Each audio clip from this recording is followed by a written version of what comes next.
So anyway, so it's like, all right, finally, someone like David. I think David did really well. And then who was the one recently that did pretty well? But see, here's what I was noticing. Sometimes it wasn't black and white. Sometimes there would be a sentence like, so let's give you an example of a black and white sentence. Um,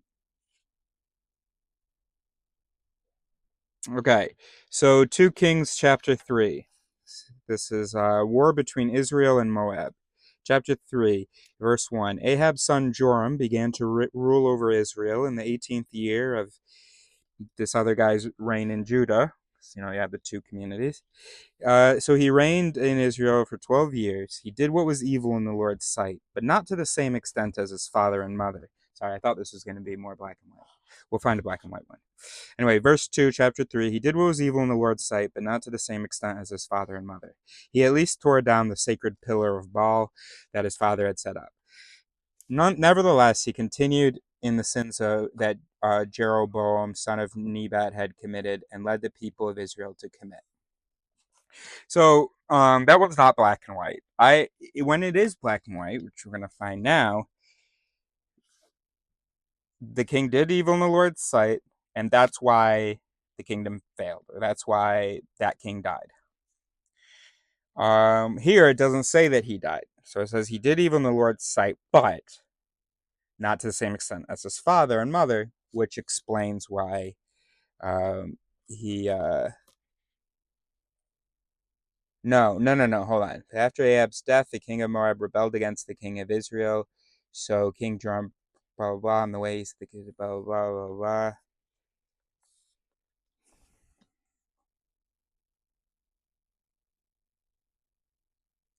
No, he's favored.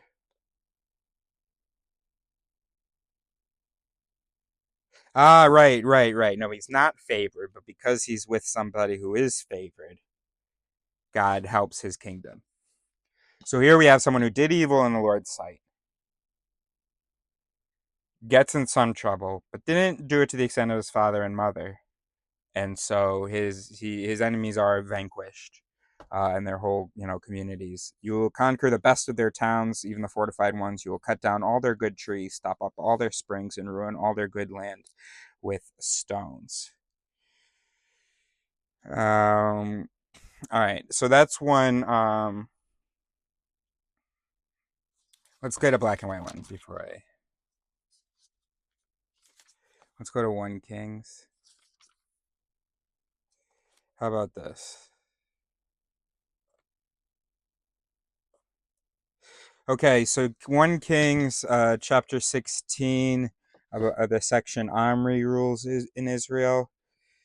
So chapter 16 verse 25, but Omri did what was evil in the Lord's sight, even more than any of the kings before him. He followed the example of Jeroboam, son of Nebat, and all the sins he had committed and led Israel to commit. The people provoked the anger of the Lord, the God of Israel, with their worthless idols.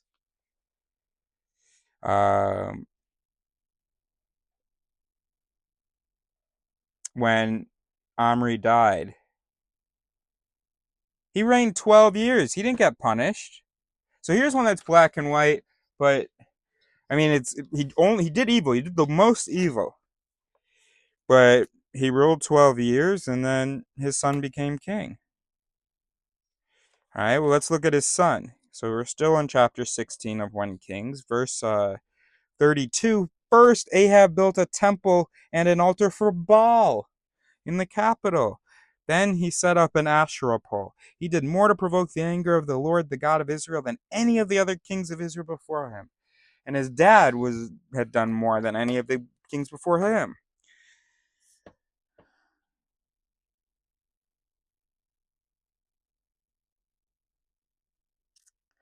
But he's in several chapters going forward.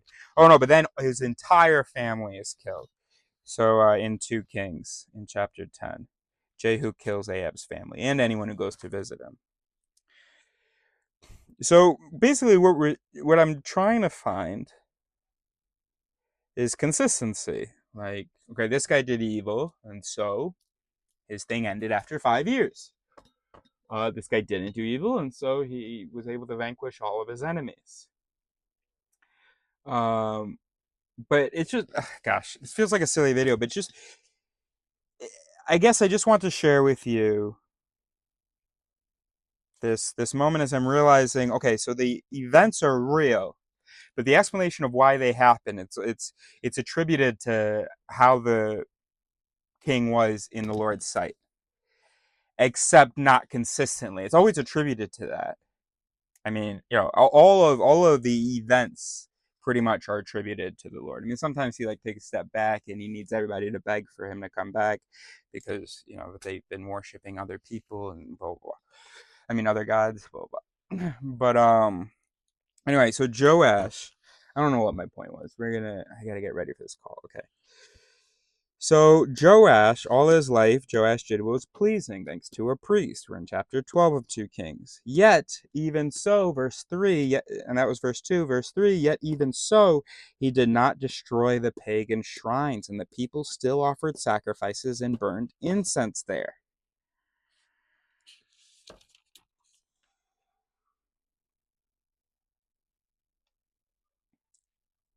Now, and so then here's kind of funny. It's like, so then at the end of chapter 12, it is the end of Joash's reign. But it's like surprising that he wasn't able to reign longer because, he did all his life he did what was pleasing the Lord's sight. But he let other people do shit that wasn't. Okay, so we're getting to the end. Typically, I think often the end comes with God lets another group invade them when they've done evil. But again, it's not consistent, right? But often it's like, well, you know why they were invaded? Because that guy did evil. Then it's like, well, that guy also did evil, and they weren't. Anyway, I'm not a Bible scholar. I'm not sure how, you know, true what I'm saying is. I mean, I've read it, but anyway. Um, so Joash, though, was able to avoid being conquered. Um, he collected all the sacred objects in verse 13 that the previous kings of Judah dedicated. And he sent them to, and along with all the gold and the treasuries of the Lord's temple, and he sent them to the King Hazael of Aram. Well, that should have made God mad. Actually, I'm just realizing. So why didn't he harden King Hazael's heart and be like, no, attack them anyway, and also you can rob my temple, teach my people. I don't know. But then his trusted officers actually killed him. After he had, I see, because God didn't want to give up the whole kingdom, would be the explanation. He just wanted to give up Joash.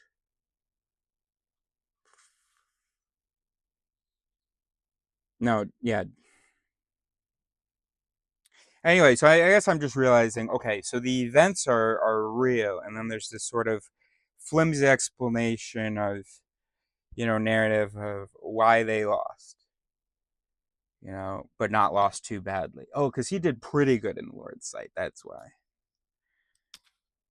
And then you're just like, why the and I guess the kings, it's all to teach the people a lesson. Because God just wanted to give them judges. And people were like, no, we want kings. There must be some problem with the way it's plugged in. I missed my fucking turn. Very bad. Very, very bad. Fuck off.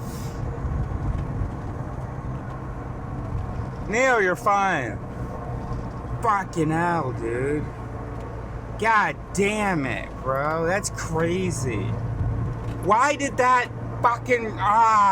fuck off. God damn it. 24 Golf 11 Delta 1627. All right, for instance, chapter 13. Jehoahaz, son of Jehu, began to rule over Israel in the 23rd year of King Joash's reign in Judah. He reigned in Samaria, the capital of Israel, 17 years. But he did what was evil in the Lord's sight. He followed the example of Jeroboam, son of Nebat, continuing the sins that Jeroboam had led Israel to commit. So the Lord was very angry with Israel, and he allowed King Hazael of Aram and his son Ben-Hadad to defeat them repeatedly.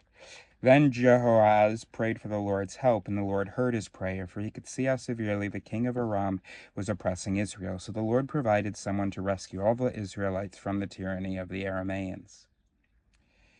Then Israel lived in safety again, as they had in former days. But they continued to sin, following the evil example of Jeroboam.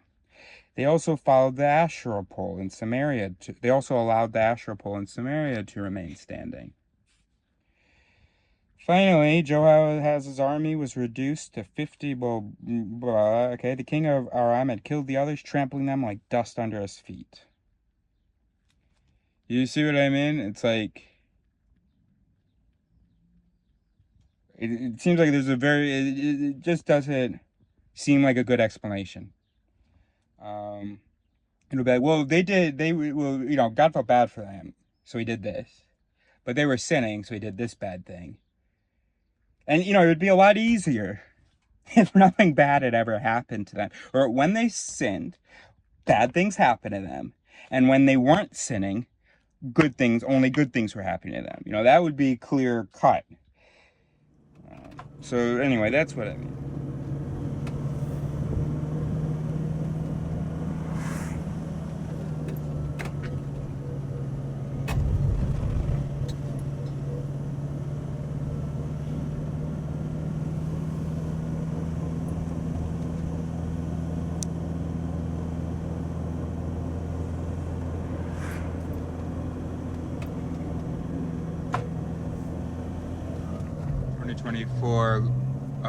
Golf 12 Echo 1536. You know what critical recognition would help with, and a really common problem? How about agreeing to things we don't want to do? I was just thinking about appointments. I got a buddy that I meet every Friday, approximately. It's early in the morning for him, 7:30 a.m. We talk for an hour before he goes to work. And he has canceled a number of times, and doesn't bother me at all. I'm sitting here at my computer either way. I'm sure there are some its that are bothered, but they don't even really get heard. And it's really important to me that he knows that that I so much appreciate him making this time for me.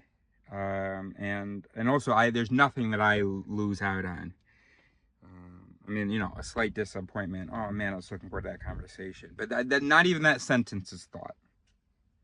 It may just be a little bit of that experience, but it's totally fine, especially because it's outweighed by the pleasure that I get when we chat. Anyway, so I was just thinking about how we make appointments, and we often have to cancel. Sorry, I thought I was going to be able to do this, but actually no. So I was thinking about how bad we are at sort of, because we think of ourselves as these robots who can be like, hey, I'm going to do this at that time. That seems like the most natural thing in the world, but doesn't it also seem like the most natural thing in the world for that not to go well, for that not to happen? Doesn't that also happen often? And of course, there are some people that are really terrible about it. They'll believe that, there are people that are terrible about it, yes, in the way that they cancel a lot. But what I'm talking about, people are really terrible in that they'll take it really badly. What the fuck? Something came up? You're not feeling well? You're late? But how could that happen? I don't understand. I'm so angry. It couldn't happen because you just made a mistake or whatever. No, you're a rational angel, of course. So it must be to show me disrespect. Fuck, that was a good village to attack. You just had no respect for me, and it was a power move, wasn't it? Oh my God. No. And then the other thing I was thinking, not only do we sign up for stuff that we actually sort of can't do, which is not what I'm saying about my friend necessarily, but we also sign up for stuff that, we don't want to do. And I'm also hoping that my friend does enjoy. But sometimes, sure, he wakes up 7:30 in the morning. Do I want to hear Eris go on about psychology and philosophy for an hour right now? It's the end of the week. It's right before the weekend. I gotta, rally for this last day of work. I think I'd even like to sleep in a little bit. I haven't gotten a lot of work. I don't feel like having a call with Eris right now. And that is absolutely fine. Unfortunately, communicating that has not been normalized. You have to do a whole big thing, and you're probably still not going to get away with it. Even with that whole explanation I gave, all that pain I showed, that hesitation, and saying I haven't been sleeping and all that stuff, you're probably still not going to get away with it. So, and that's unfortunate, because we are actually humans, and we do have to cancel things all the time. And when we make plans, nobody should be taking it as this is 100%. And yes, there are going to be negative consequences because people aren't taking it as 100%. That's true. Someone drank too much the night before because they didn't really think the other person was going to show up in the morning. What are you talking about? I said that we had a plan. Of course I was going to show up. Yeah, I don't know, but it's pretty normal for people to make plans and that not to follow through, and then not to work. So yes, there will be cost, but I think the benefits will be more if we can just recognize and be okay with canceling, not feeling like it, stuff like that. Obviously, also, a reason that we keep as many appointments as we do is because of the cultural pressure. So yes, it could be drastically worse. It could be that nobody ever respects a plan ever. Would that be so terrible? Would it be so terrible? You know what I said to Fernanda today? Oh, I haven't written it down. A lot of us, we live in the past of our future. That's a good one. She liked that. We live in the past of our future.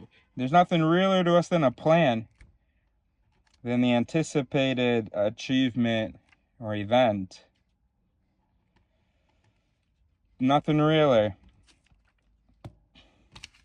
Whatever you're feeling right now, whatever thing got in the way of the plan is not real, and I do not accept it. The present moment I do not accept anytime it interferes with what's real, which is the future. That's kind of how it seems like the thinking is.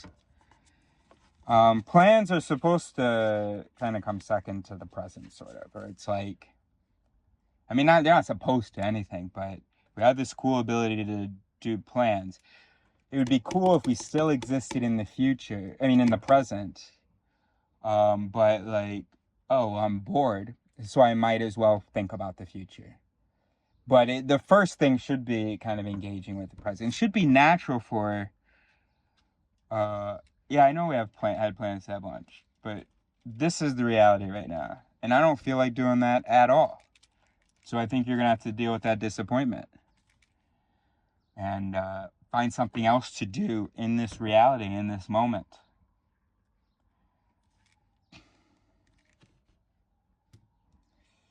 I get it. It's Shopes, right? But I'm really not interested in your opinion. Anybody who, when you talk about some other way of being, it's like here's a test. There is a type of people that can't handle updates, like to an app, and then there's a group of people that can. There are people that straight up, and this is such a great example of Shope and Sing, actually. And I've asked two people to do this exercise of find something that Shopes, that like you disagree with, whatever. Take a step back, say, okay, I don't know whether I disagree with it, really. I haven't really evaluated it. I know I feel like I disagree with it, blah, blah. But what I can say is I'm having a negative reaction to it, for sure. Now, what could be triggering that negative reaction besides, like, reasonable things, such as that what the person's saying is wrong or bad or whatever? And novelty especially unexpected novelty, can show. Whoa, why the fuck has this been changed around? Why the fuck is this different? This is not what I'm used to seeing every day. That shows. And so you'll have people, and I remember so clearly when iPhone changed, right? And it went from the, what do you call it, neomorphic? Or is it, no, it went to neomorphic. It was, I don't know. Anyway. But when it flattened everything. 2010, I think. Maybe 2011. I think it was 2010, yeah. And I just remember a friend of mine saying they didn't like it the first day. And I said that I didn't like it either, but, you know, that's to be expected. It's new. And she was like, no, it's ugly. I was like, right, yeah, I get, yeah. So, yeah, we don't, like, it's like, nah, it looks ugly, but not to the point where, like, we're hoping we're going to change it back. We know we're going to get used to it, right?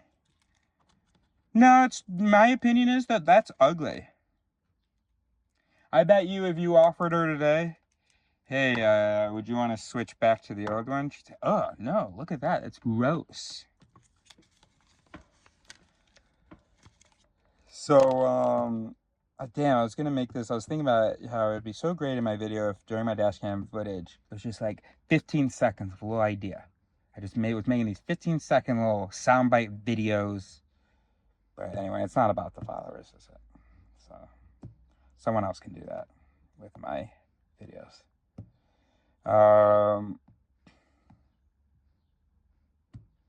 Anywho, what have we talked about today? I gotta title this. What did we talk about today? I gotta name this file. We talked about the Barbate plans, importance of critical recognition. If we knew that we were like brains and how brains are, human brains are, we'd stop with sort of the unhealthy standards. And of course, you know, again, yes, that it is a deterrent. The culture, the backlash that you get when you cancel it is a deterrent, but also it just stresses people out, doesn't it? I mean, I'm even stressed out. I almost feel like, how can I assure him that he should feel no guilt? He should feel nothing bad about this, because I do not want him to have any negative feelings about our calls. And also, I totally understand, and I don't want him to feel like he has to be available. It's cool when he is.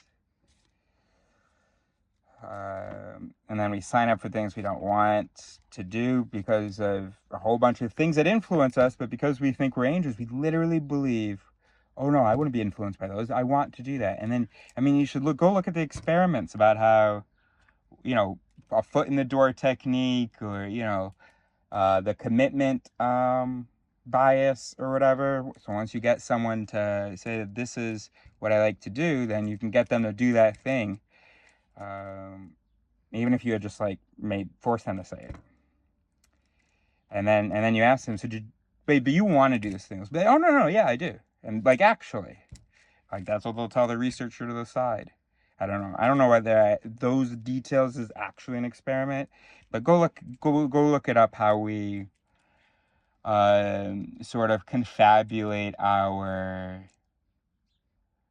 desires, or look up introspection, or how we maybe justify or rationalize once we sort of announce something or made a decision or whatever, how then the rest is going to follow from that. But then you can very well find yourself doing it and go, hey, I don't really want to be doing this. Not necessarily that won't necessarily happen. You might just continue inventing reasons that you like it and believing those reasons. But it's also possible that, say, you get knocked out of that stream, and some other stream of it's is slapped, and you go, wait a minute, this is not what I want to be doing. It's almost luckily that very few people who end up doing what they don't want to be doing have that moment. That's kind of lucky, because this is not a good era or world to have that moment, to be 45 and go, wait a minute, this isn't what I want to be doing.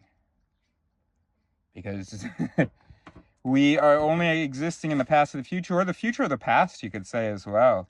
Oh no, I signed up for this 20 years ago. So this is what I was supposed to be doing. So 20 years ago, I was thinking 20 years I'd be doing this. So just going to keep doing it. We live in the past of our future.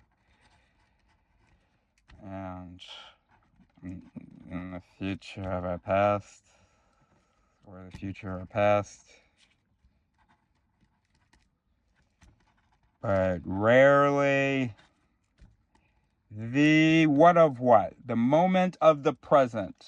But rarely the present of our moment. The moment of our present.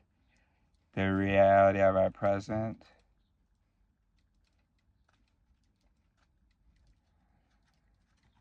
Yeah, the reality of our present. Okay, so we live in the past of our future, the future of our past, but rarely the reality of our present. All right, that's good. Sign up for things you don't want. But then what was the big idea what was the big thing we were talking about? Shope. What was the example? It was a good example of something that shopes novelty. So then you go, oh, that's ugly. That's good. So what do we call this skipping of this step? Let's make this a super productive video. If you saw my chats with the two young ladies, the two Zooms I had, then we talked about how we go from having a negative reaction to explaining that negative reaction immediately. So we have a negative reaction to something. In the example I gave you, the explanation was, well, I'm having a negative reaction because that's fugly. But it could have actually been novelty that was causing the negative reaction. So what do we call that? We can maybe use the word skip somehow. We should have shope and sing in there. What are shope and sing? Is there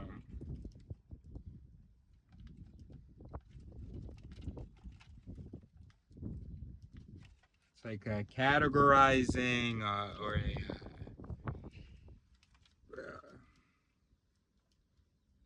I wonder whether we could say that there's a shope sing lever. A shope sing lever. Because I was kind of hypothesizing. I don't know that this is actually based on evidence, but I was hypothesizing yesterday that as soon as something enters a stream in the mind, it's categorized as either shoping or singing, and the corresponding protocols are initiated. So once in the first couple of seconds, sometimes the thing is, it's decided that shopes or that sings. If it's shopes, we're going to think about ways to remove ourselves from it. We're going to try to identify the errors. We're going to mock it. We're going to whatever, bunch of stuff. If it sings, we're going to listen to it. We're going to show support for it. We're going to smile. We're going to share it, whatever. So we have the sing note it. And that's what, I mean, the lever is the note it, but maybe, so we have the sing note it. So the chope sing note it. And it goes either one way or the other. And of course there are other complexities, but I'm wondering whether there may be that stream.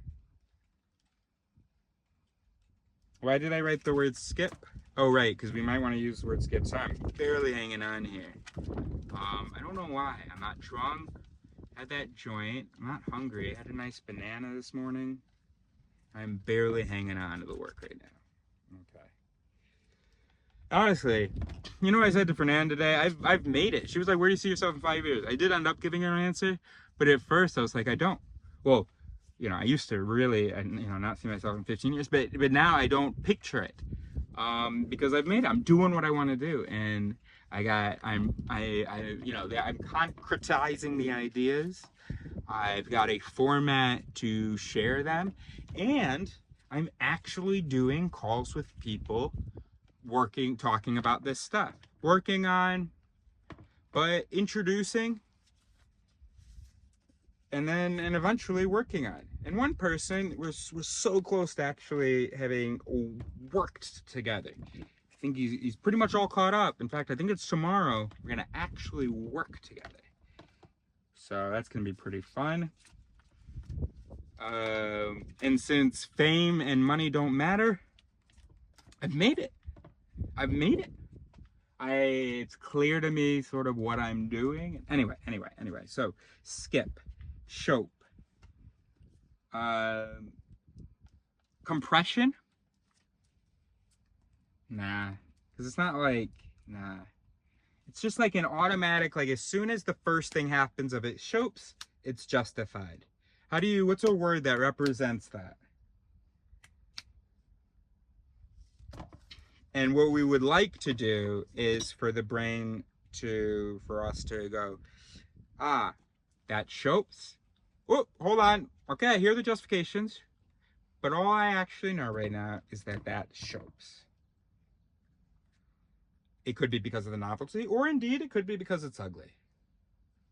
And that is an incredibly powerful to recognize that. So what do we call that? So we could...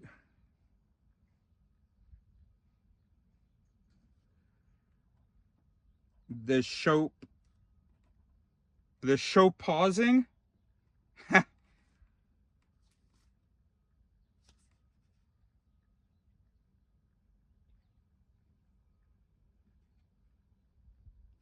Look, just seems like it would be a wasted opportunity if I didn't do that. Show pausing. So we have shope, we have sing, and we have that sort of pause between the two things. Of course, pause isn't ideal because it's not like it's in the middle of something. It should actually it should be, sure, it is a step. It's just generally being sort of skipped. So what do you call that?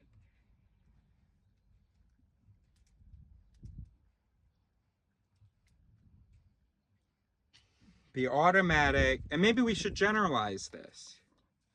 In general, in the mind, things are justified as soon as they happen. Things are explained as soon as they happen.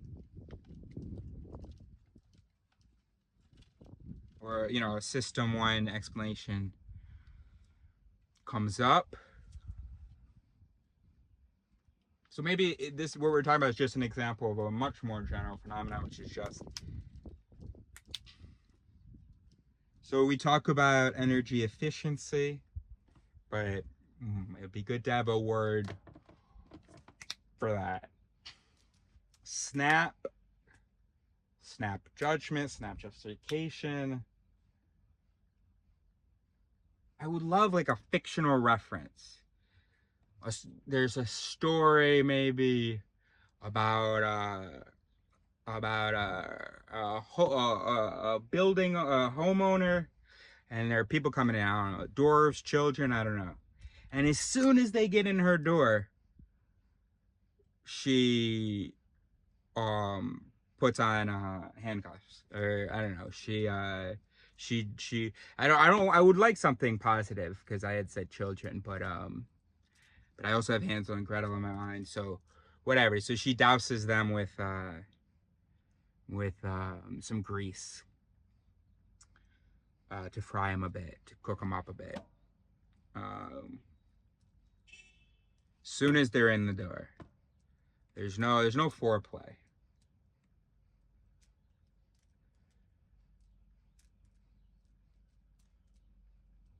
No foreplay.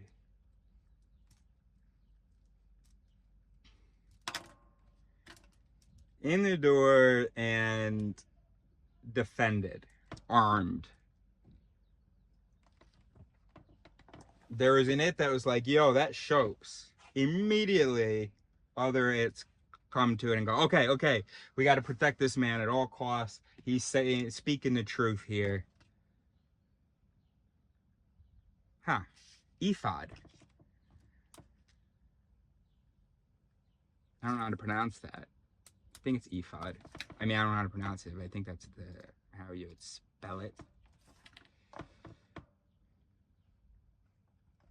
I mean, it's such an obscure, maybe, I don't know how obscure it is or reference, but maybe it's, yeah, ephod. Oh, well, we can see the pronunciation. Silly boy. Ephod, ephod, iphid, I don't know. Okay.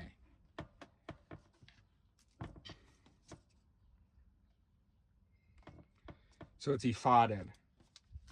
Okay, so an ephod was a type of apron that, according to the Hebrew Bible, was worn by the high priest of Israel, an artifact and an object to be revered in ancient Israelite culture, and was closely connected with oracular practices and priestly ritual. Right. I'm sure there's something better, but we like the sort of the reference. It's like basically as soon as the idea comes in, it's anointed with oil, it's consecrated, it's like yes. Now, why is this 100% definitely true? So it got quickie fodded, snappy fod.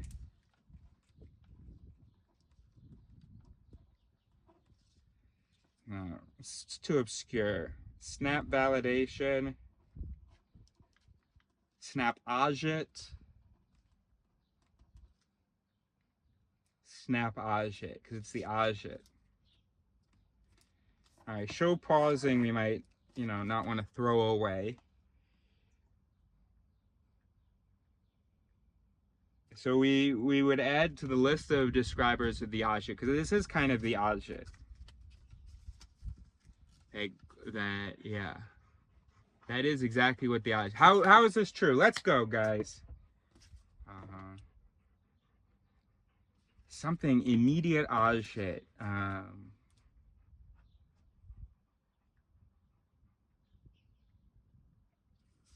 don't know.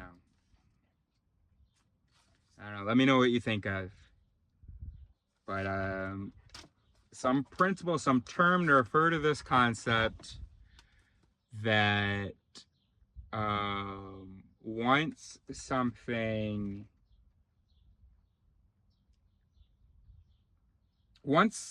a mental event occurs, an input enters, certain things fucking happen.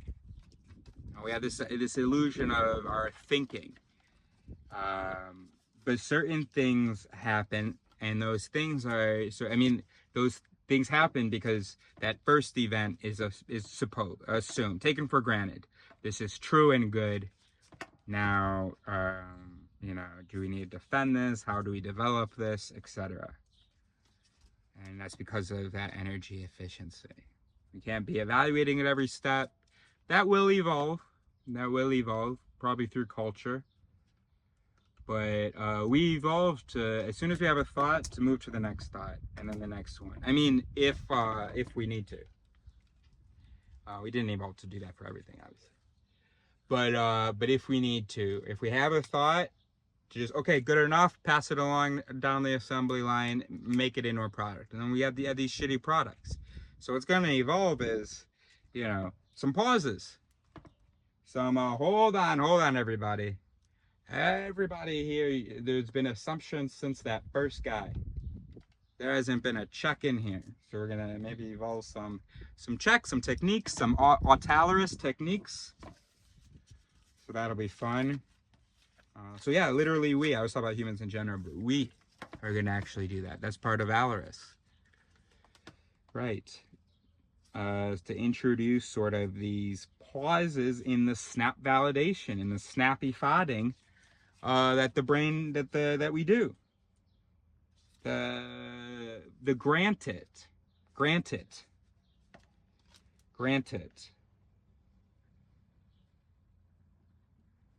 Maybe we could say the GrantIT isn't it, sort of a ghost it, but sort of a feature of the system that there's an it in there that sort of validates things to keep things moving. I don't think it's a physical it. I don't think that. I think it's what I call a ghost it. More of a tendency, or just the nature of the system that anytime something that doesn't trigger anytime something that doesn't show, including the evaluation that something shows. So for instance, I look at something, it shows. So I have the evaluation that shows. That evaluation doesn't show. I agree with that evaluation. That evaluation sings. So so any mental event that doesn't show, this is what we call the BAC, the BAC, the Brigade Anti-Shope. So their job, as we've always put it, is they're sort of like a filter. When you're about to say something, if it chokes you, what you're about to say, even if it's a Porsche, they will stop it, modify it, whatever. Well, then, of course, the other department, right across the hall, is the GrantIT department. So we have the BAC and the GrantIT. And so the GrantIT, and that could be, I could actually see how that could sort of be biological. I don't know. So there's the GrantIT, or you could think of them as one department, and they have two different outputs to either inhibit / send back for modification, or to hype and to release to send on. GrantIT.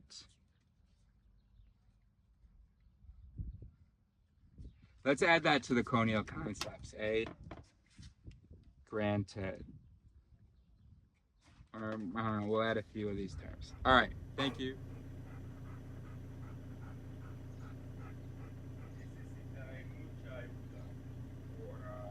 Salir.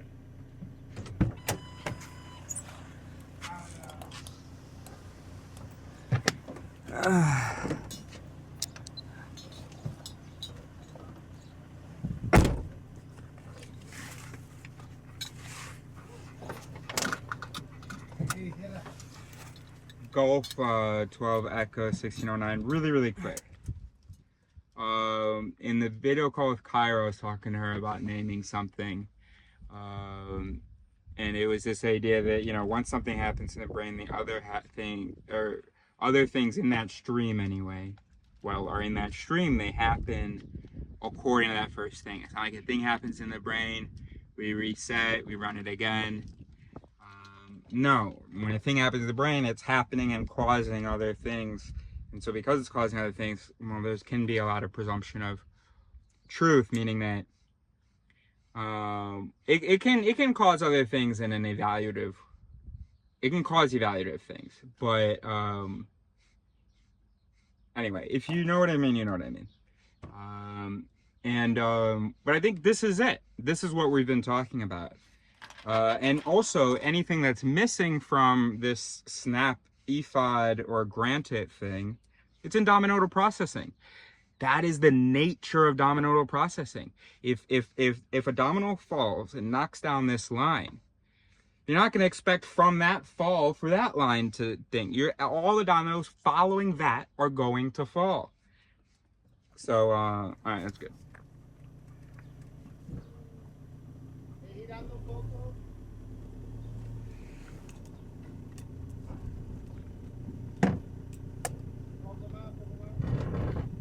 Ah.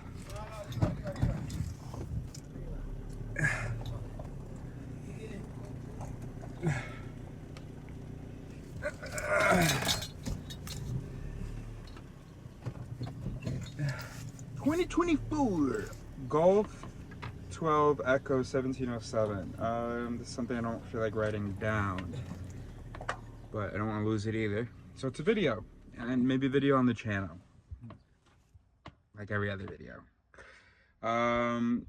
Cave Solutions.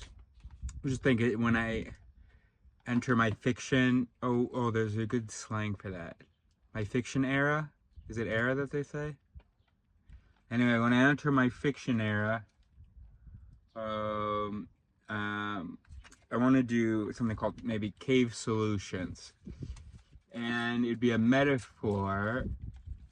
Well, let's say it's not based on my life, okay? Is it inspired by my thing about my life? Sure, but, if you don't feel like it reflects my life, that's absolutely fine. It's just a thing. So this idea of I'm underground, and no one can hear me. And I'm yelling something about a problem with the foundation. Let's say it's like I'm stuck in the mines. And I don't even know I'm down here. But I've observed the kind of a major issue. And I don't have to be the only one, actually, in the metaphor. I think there should be there should be a solitude, a loneliness. Then I can find other people who are also in the mines, maybe. Or maybe there's someone who comes by the mines, but, never at the same entrance that I sometimes check, or not at the same time.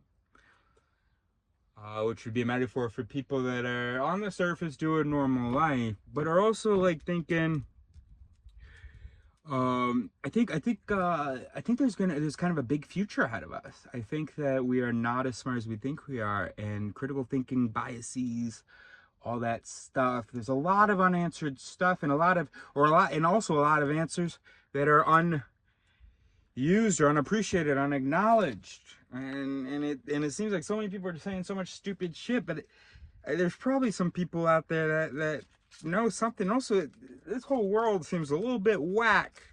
I don't really understand why. So they go to the mine entrance. Anybody down there that can tell me? Because I have a feeling the ground's unstable. It's Anybody explain to me what's going on? But y'all can't hear us. Obviously, there are some of us that have written books, if you don't mind my saying. So that's Cave Solutions. And, oh, by the way, I don't just go, wait, hey, there's a huge problem. Guys, there's a huge problem. Eventually, I lose my voice, for a while. So since I can no longer scream and blah, blah, I'm like, well, I might as well study the problem. Might as well see if I can figure out some solutions while I'm down here. Maybe I can even figure out a way to get up there, maybe. But certainly I want to make sure there aren't a bunch of sinkholes in the city, or or anywhere. Okay. Thing number 2. I was thinking about, and it doesn't matter what I was thinking about, but I just sometimes like to give you the context, and maybe you can integrate the context and then go even further with the idea, or maybe you just have a better understanding of what I'm trying to say. All right, so I was thinking about an ex, my most recent ex, and what was I thinking about? Oh yeah, I'm posting driving footage. Now I've cut her out of it, but I just had the thought, what if I wonder if she'll wonder, oh, am I in that? And then I was like, no, I mean, she's unsubscribed. And then I was like, because I like to think about my thoughts. So like, why do you think she unsubscribed? And I hope, well, anyway, none of that matters about whether, anyway, none of that matters. Try to not think about like what I want or judge, value, nothing, none of that, okay? Just, this was the thought, why do you think she unsubscribed? Well, I think she unsubscribed because, well, she should, and also because I lost a few subscribers after we broke up. I thought, how interesting. That is a mallet, because there's something illogical there. It's not logical, and so then I was thinking about that, and that's what was important.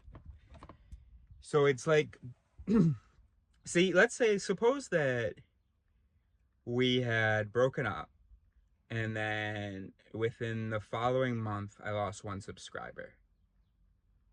Even if I hadn't lost subscribers for a year leading up to that, okay. If I hadn't lost any subscribers for a year leading up to that, that would be logical. If it's only 1 person, there you go. I see. Because I was thinking, if 100 people unsubscribe, that doesn't tell you whether she unsubscribed. You can conclude that she unsubscribed because it was a breakup, and because she probably didn't want to see your face.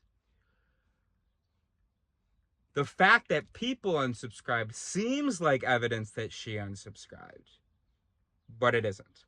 I don't know exactly what that bias or fallacy is, but it's some, you know,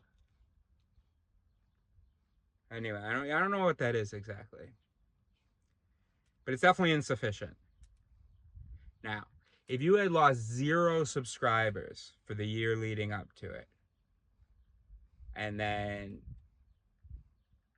within the month of the breakup, especially if it's in 2 weeks or whatever, okay, I think that would be fair. But if you lose more than 1 subscriber, then you know that there is some other possible explanation, because your breakup didn't lose you 2 subscribers. I mean, I guess a family member, yeah. But anyway, let's suppose that's not the case. None of your family members, none of your friends are subscribed, let's say. So as soon as it goes to 2, well, there has to be another possible explanation. And as soon as there's another possible explanation, well, that other possible explanation can explain the first one as well. Unless it's like a specific thing. Oh, I also broke up with my other girlfriend. So anyway, just something to play with maybe. And it'd be, you know, if you're a real one, maybe you can try to figure out what is that bias. Because that's what happened in my head. I thought, here's my evidence that she unsubscribed. Circumstantial. And then also, I lost some subscribers. That's not evidence, actually. Hey, mira aquí. It really feels like evidence.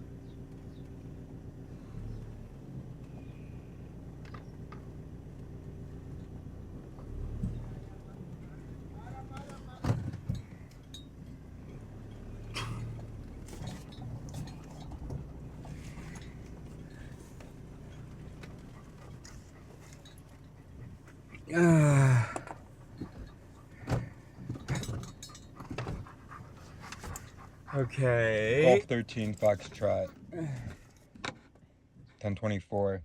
I'm watching this video or this movie or this show, Origins, The Journey of Humankind.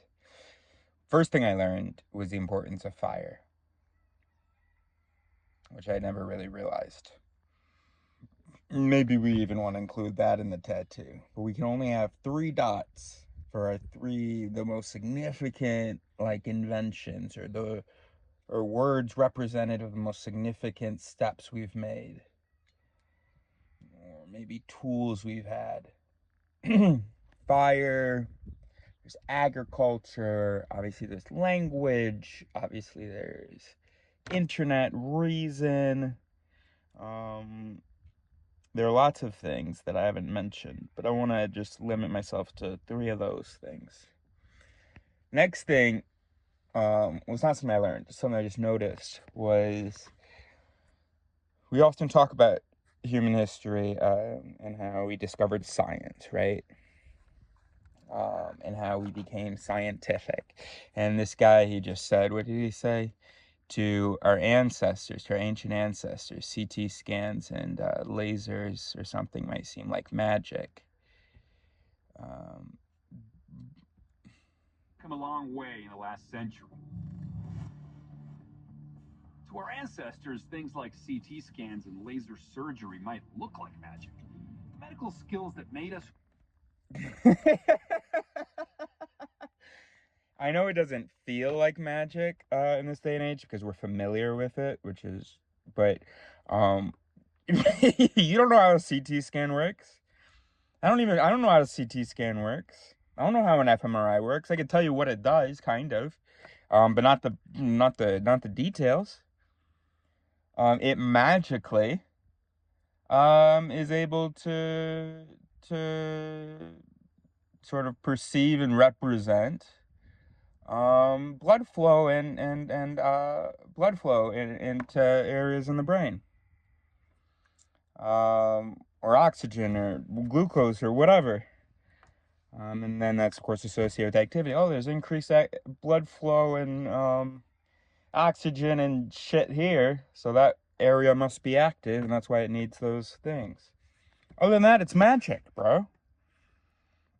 Now, there are a few people to whom it isn't magic. And I think we forget, and it's great that we think of ourselves all as like one big happy family, and we are, except we're fucking not. There are a couple of people in the tribe that have had some really great ideas. Of course, they wouldn't have had those ideas without us. But anyway, they had those ideas. And then we do not understand those ideas, and in fact have often been quite violent with those people, but still benefited from the ideas. Humans in general are not science literate. Humans in general don't even know what science is. I was having a really frustrating conversation with someone where she was talking about science and religion, and it became very clear she had no idea what science actually was. She thought these scientists were out here like, okay, so here's what we believe. Now let's just like add some more proof for it. Just pour this shit into this beaker. Yeah, I knew this, we were right. Yep.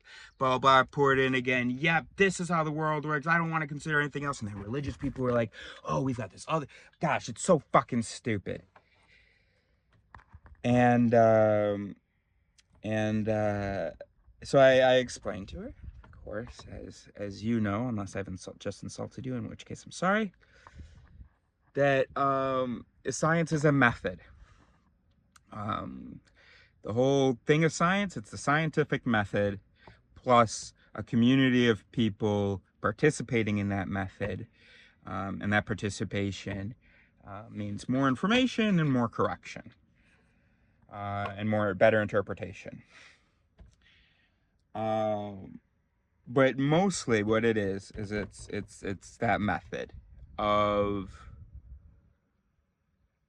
we evolved to have some pretty cool interpretive mechanisms, but they were fallible. They weren't, I mean, they aren't perfect. We don't look at the world and interpret it correctly. So we're like, what do we do? Well, what if we compare our interpretation to the physical details of the world? And what if we sort of follow a certain method of like testing, controlling for variables to really be able to concentrate on getting our question answered, and try to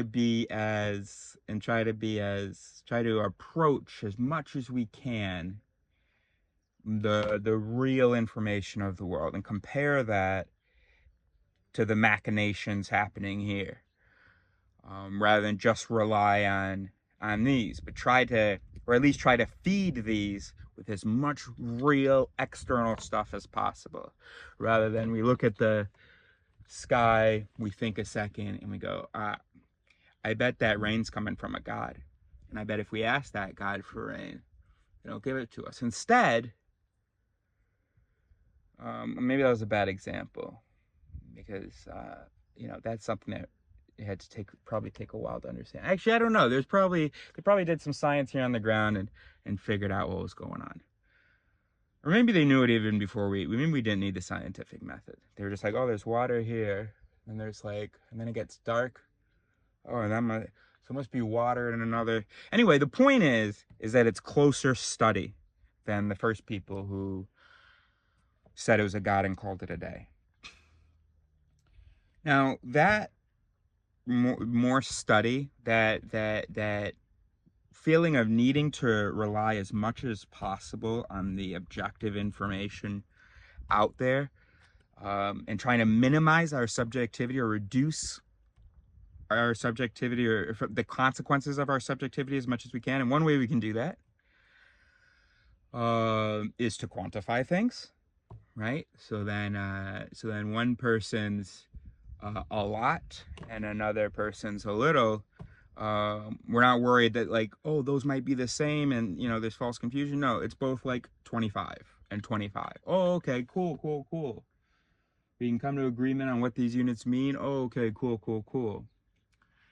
And then also, doesn't matter if you're tired or whatever, although over the course of the day your interpretation of results could change, the results won't change. And you'll see that, oh, look, that's consistent. I was getting different feelings from that information, but look, the numbers are consistent. You get me, right? You understand what I'm saying? So it's about reducing as much as possible the fickleness, the sort of messiness, the inconsistency, the unreliability of mental mechanisms with very little information. So one, giving it lots more information, and two, trying to standardize things, having other subjective perspectives, checking it based on those standardized things. Okay. Now, the fact that I have to explain all this, and the fact that I didn't even explain it very well, well, at least indicates that I think that I have to explain it, okay? And the reason I think I have to explain it is because I think, well, that I have to explain it. Well, anyway, and here's the example, is that this person, I told her, it's so meaningless what you've been saying about, you know, the difference between scientific proof and blank. And also your whole concept of proof is wrong and blah, blah. And anyway, so I learned last week that, so a major thing she learned from our interactions a few months ago, which were too frustrating for me to continue, was that science is a method. That was her takeaway, which is a great takeaway, but also it just makes me want to make this video and remind you that we're most of us are Neanderthals. We are our ancestors. We're walking up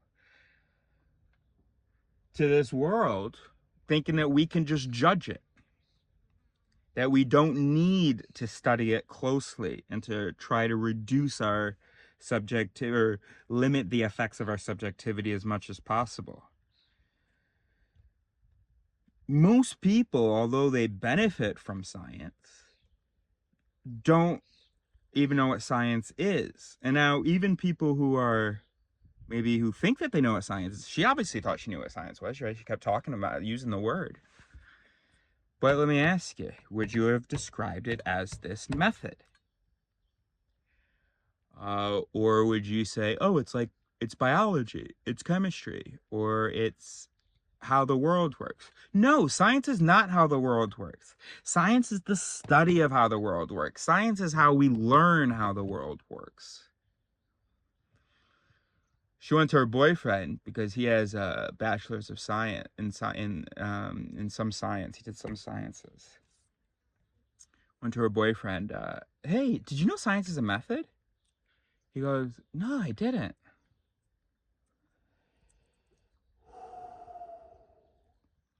And I think because we take for granted that we are all scientists, we just think that we're all scientists. So it's really hard to sort of see, how dumb we are. So anyway, I just think it's useful to remember that there are a few humans, and you can frame this in different ways. I feel like the easiest intuitive one is to say that living in the present, but I actually prefer saying that there are a few humans in the future.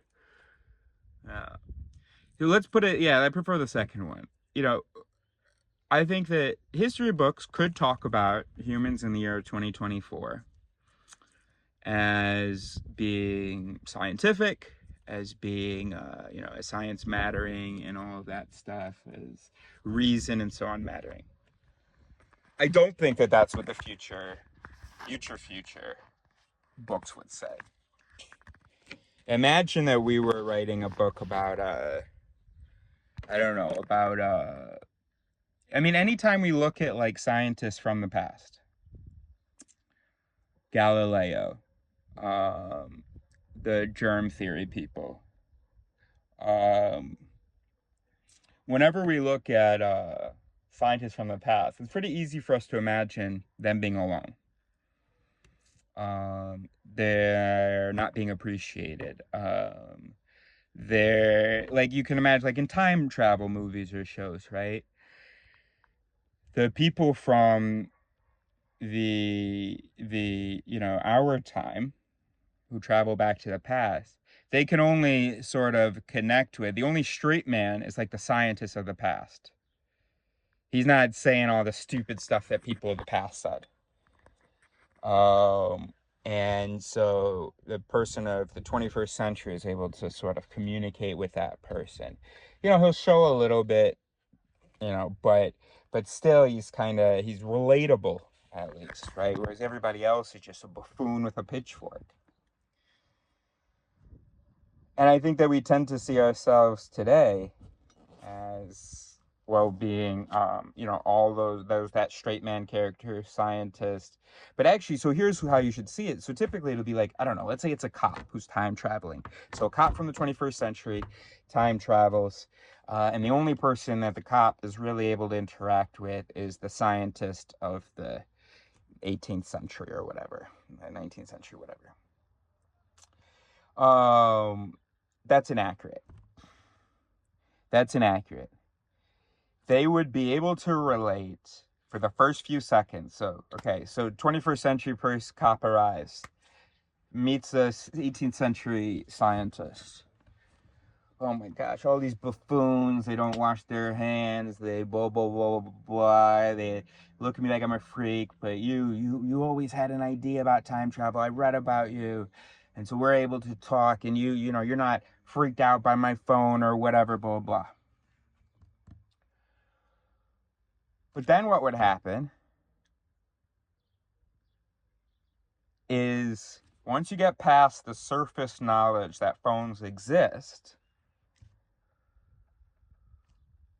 the 21st century person should start looking like a buffoon.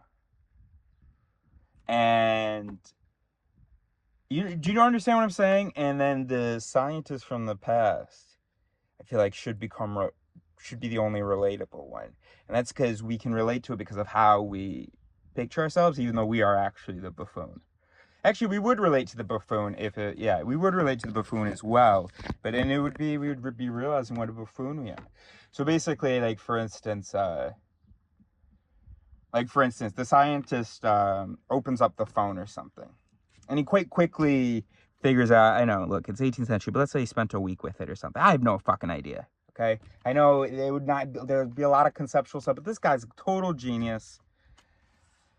He's really just relatable, a straight man, except, a genius, but a straight man for us, but a genius for them.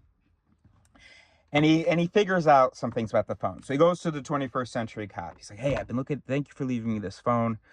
I've been looking at it. Yeah, okay, he couldn't charge it. Shut the fuck up. Just, thank you, Sadi. So he goes, okay, so, and then this works like this? 21st century person can go, what? I don't know. No, I don't know. Then, like, I don't know, there's going to be, like, the moment that you start explaining, if the scientists start explaining 21st century, blah, blah. And then what I would really love is a scene where, like, maybe, okay, so there's a religious 18th century character, and he's, let's say it's some witch trial, okay? Okay, that was 17th century, I guess, but whatever. Hold on, I gotta scratch my balls. So, there's a witch trial going on, right? So our 21st century character, what do we call him? Joe. He's like, oh my, he walks past, and we as the audience, we see Joe, like, oh my gosh, this buffoon, this witch trial, oh my gosh. And then we see him and our scientist, Xavier. Joe and Xavier, they bond about how absurd this witch trial is. And then there's like a moment where the Xavier seems absurd because he hasn't totally rejected the witch trials thing. he had some certain questions. He's been doing research about whether this witch thing is real or not, right? So Joe laughs at him. You think that might actually be real? Oh my gosh, that's so silly. And we laugh at him when we say, okay, he was relatable as the Xavier, but also, it's just, he's still a man of his time, blah, blah. What I'm hoping that we're going to get at in this scenes is a reversal where we see that Joe has no sense of the scientific method. Joe just happened to learn in his time that witches aren't real. So for him, witches are impossible, which is why he laughs at the scientist. Whereas the scientist is the one, anything's possible. I'm going to try to follow the evidence to determine what likely is. So our friend Joe, he's like, yeah, I can't believe fools in your time believe in witches. Oh, you could think it might be possible? You're such a fucking fool, bro. Scientist goes, how do you know witches aren't real? Tell me, so you can just give me this knowledge since you guys have it in your time. Well, no, I mean, witches aren't real, bro. It's just like a story, like, for kids. Scientist says, Xavier says, oh, is that where witches come from? From fairy tales? That wasn't my understanding of the history of the idea of witches. Is it from, like, children's fables? Is that what you guys discovered? Oh, I mean, I don't actually know, like, the first... No, there's probably, like a religious thing or something. Maybe, like, jinns or something? I don't know. Those are... Or just, like, source... And then Xavier says, all right, well, whatever. So what did you guys figure out? How do you know that, like, that's not real? And, why is it that there seems to be some kind of a pattern with floating and, their determination of whether she's a witch or not when they put her in water, blah, blah. Oh, well, no, Xavier, bro, witches aren't, like, Joe would not be able to say or do anything there. I mean, I'm not mad at Joe, about not knowing that. We don't have to know everything. I wouldn't be able to really, I mean, gosh, I don't think I'd be able to...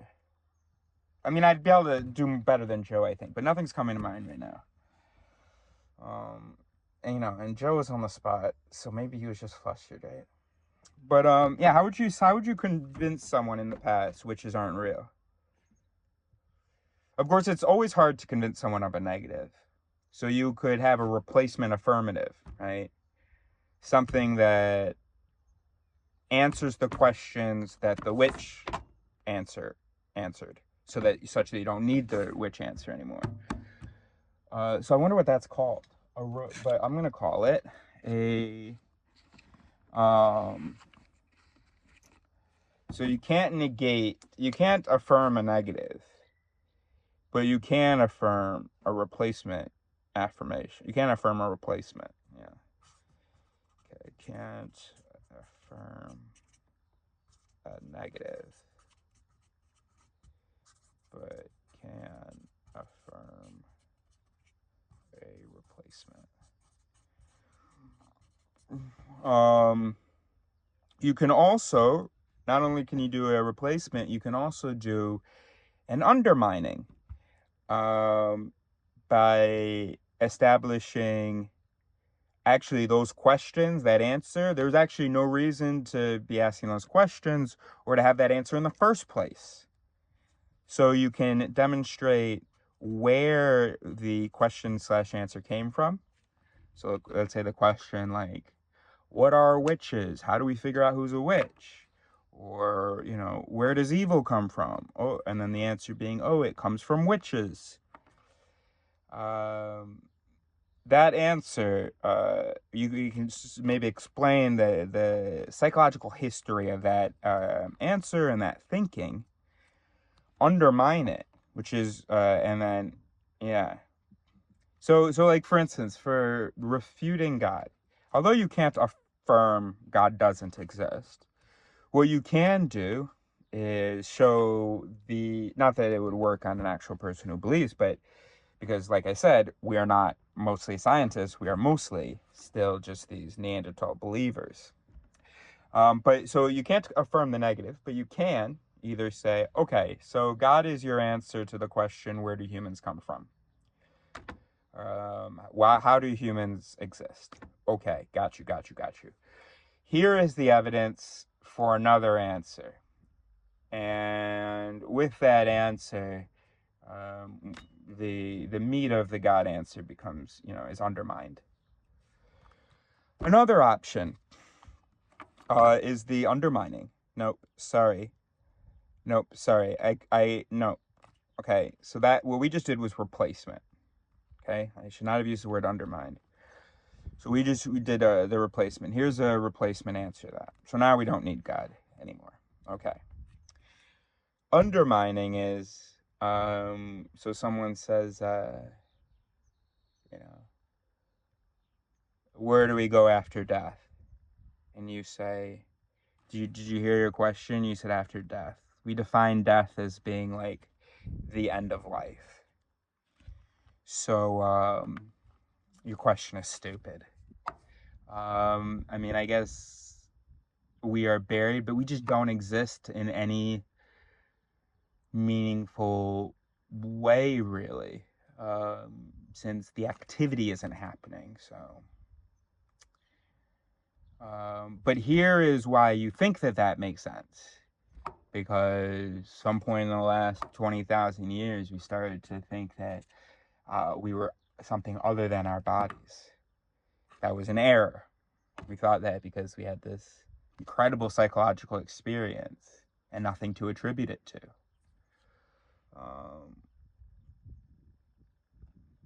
Yeah.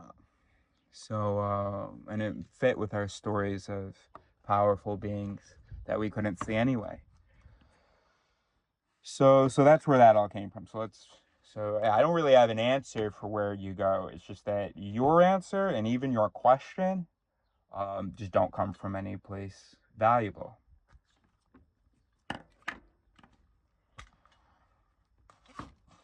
Great.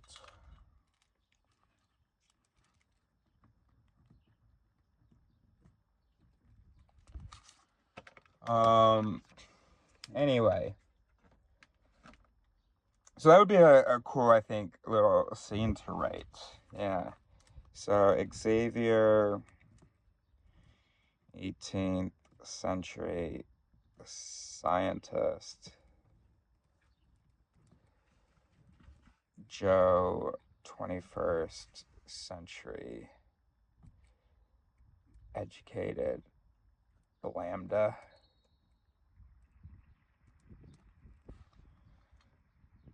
Thank you.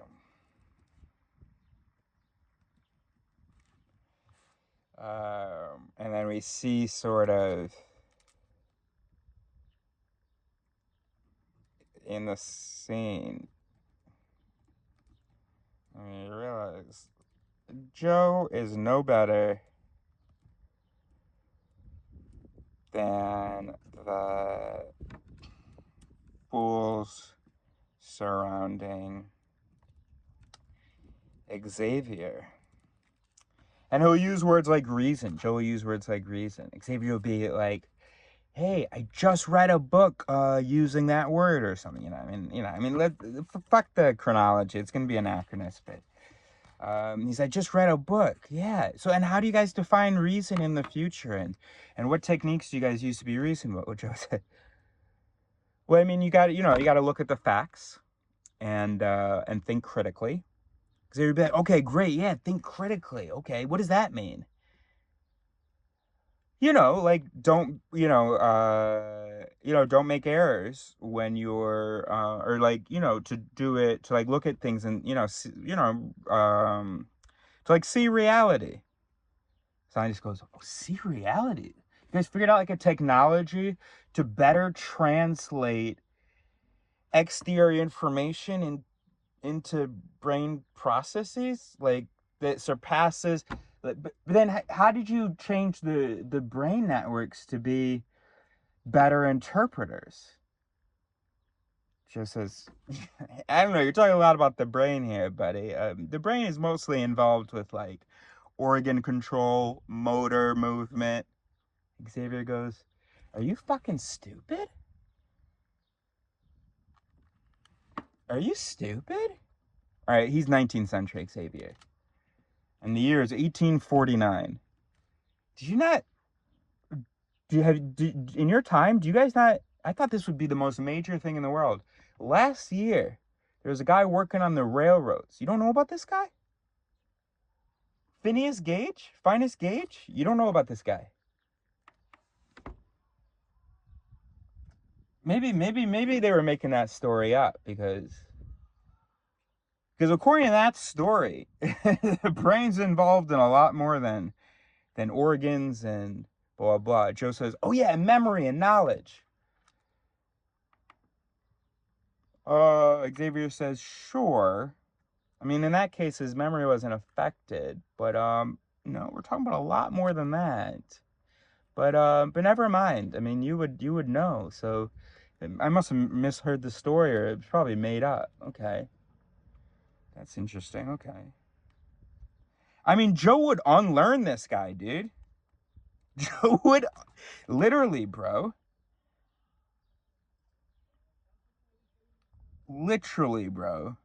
And Joe would have such a stupid fucking understanding of quantum mechanics that he would go and talk to Newton, and Newton would be like, "Oh, okay. Never mind what I was working on then."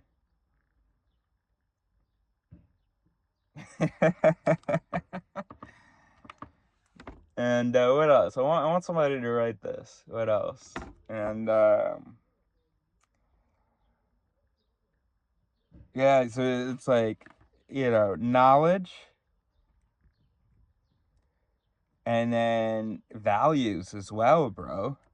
Like you can have like a scene where we're supposed to have these two scientists, right? Joe's not really a scientist, but he's a 21st century man. So he knows like evidence is important, reason, critical thinking. He doesn't know what any of these words mean, but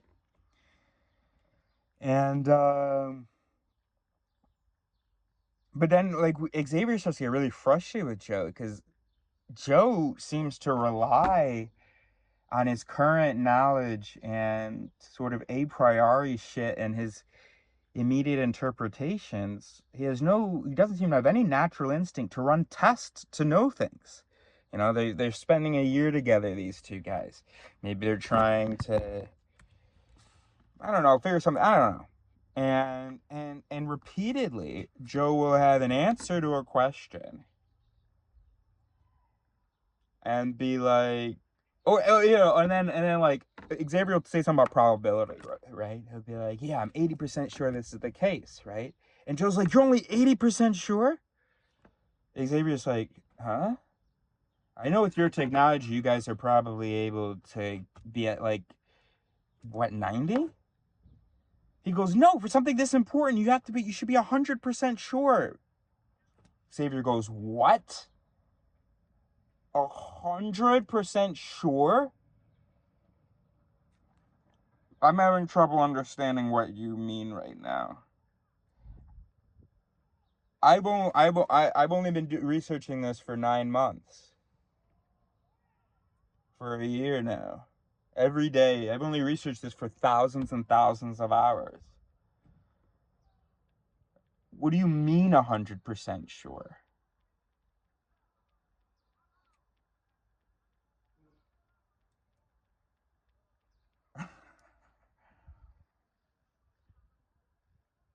Joe will make some correlation as causation error. He'll be like, "Clearly, oh my God, fucking wake up. Look, this happened and then that happened." Xavier's like, I'm tempted to agree with you. You know what a friend of mine once said? And it stuck with me. And I feel like this is the first time I've really understood it. He said, like, if it correlates, we must ask whether it causates. But we must still ask the question, or something like that. And Joe's like, "Come on, use your common sense." Well, look around me. Look at the fools in my time. I don't know what you mean common sense. Anytime I use any good sense, it's far from common.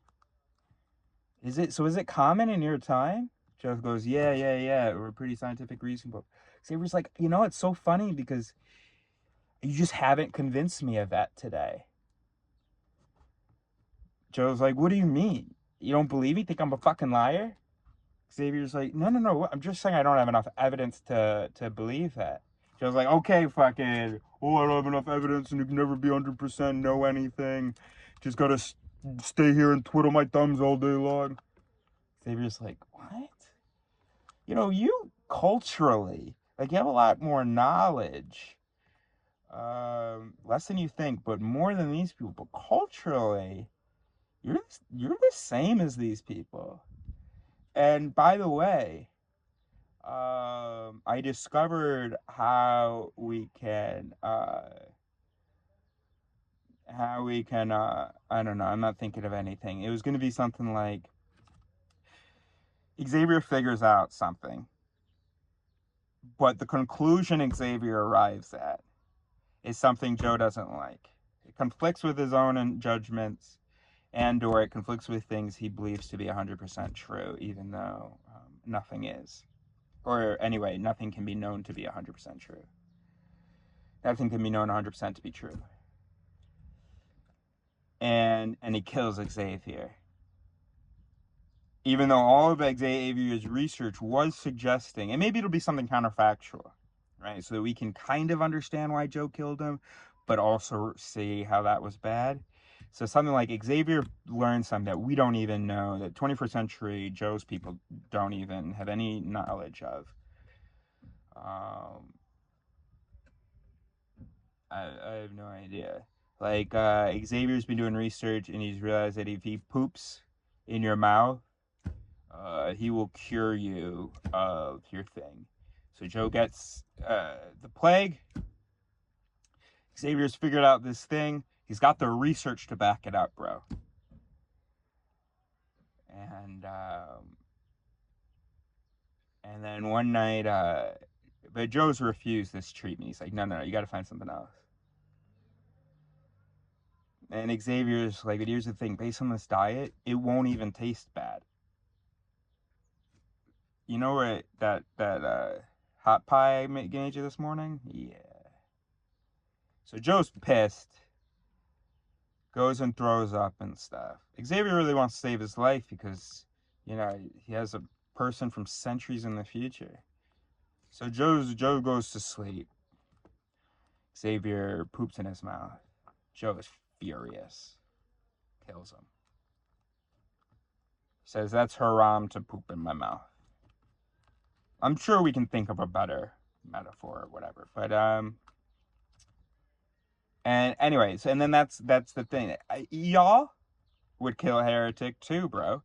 It would have to be phrased differently. But the point is that if someone in the 21st... Well, okay, let's suppose that you kill all the scientists except for one, okay? So you leave 95% of the population. You take out anyone that does kind of get the scientific method and really, like, they instinctively value evidence. All the heretics, it doesn't matter what words they know. They could say those words while he burns. And they wouldn't say we're burning because of science. They'd say we're burning because of that conclusion. They'd say he's not being scientific. Right? Isn't that what people, flat earthers or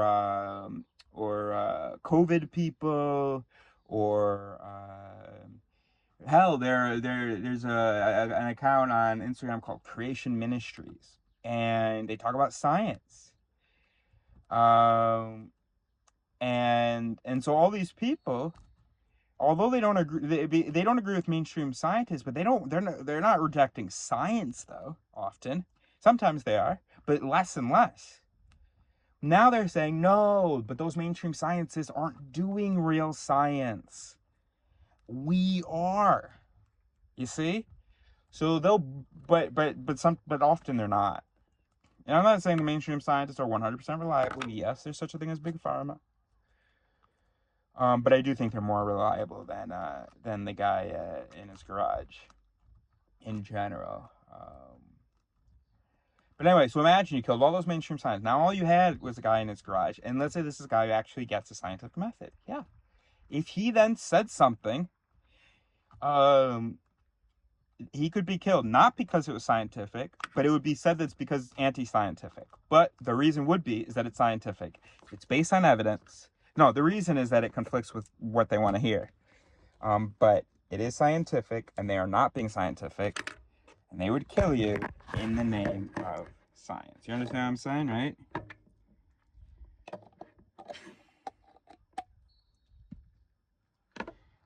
You know, Joe fell in love with someone, and Xavier pooped in their mouth. So he led a revolution against Xavier. You know, he and all the other pitchfork fools. I'm not saying, you know, I mean, I have a thing about it. That's all, something I've always wanted. I'm just joking. Yeah, we should have a better example, but a better thing. But yeah.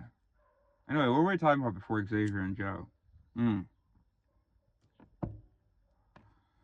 I've made my point. Have I justified it, defended it? I don't know.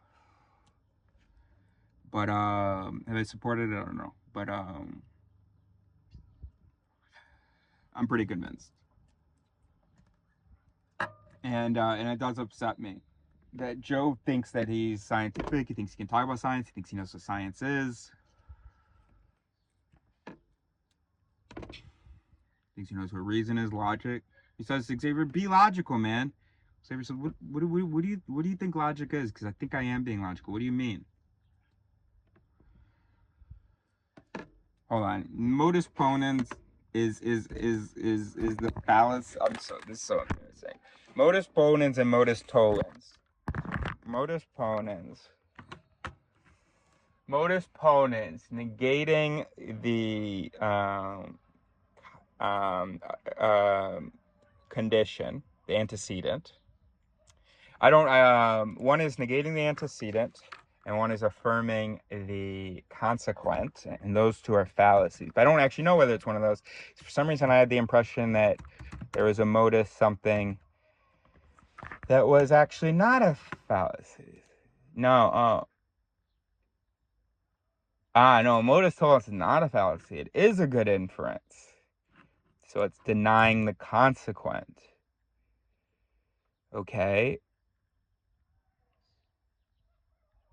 So the modus, okay, I'll remember from now on. Modus is for the actual rules of inference. Then the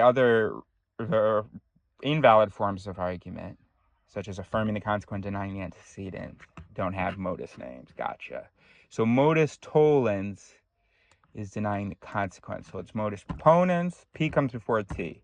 Modus ponens is for affirming the antecedent. I would like to just see that in black and white to confirm that. Yeah, it's affirming the antecedent. Tollens then is denying the consequent. Those are good things. Okay. So Xavier goes, but that's modus ponens. What do you mean that's illogical? All I've done is I've affirmed the condition, the antecedent. And because we had already established the hypothetical if-then, and because now I've affirmed the antecedent, well, we have the then, the consequent. We can affirm that. And Joe says, you know, in my time, I didn't realize what you meant at first, because in my time, we just call that the MO.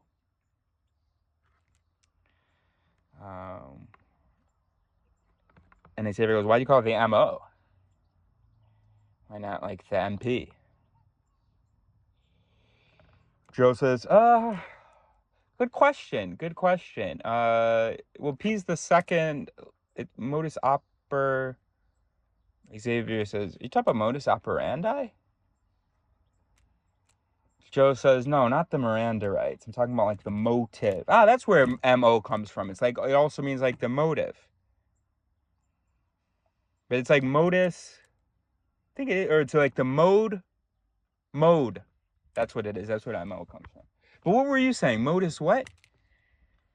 Xavier says, I was originally saying modus ponens.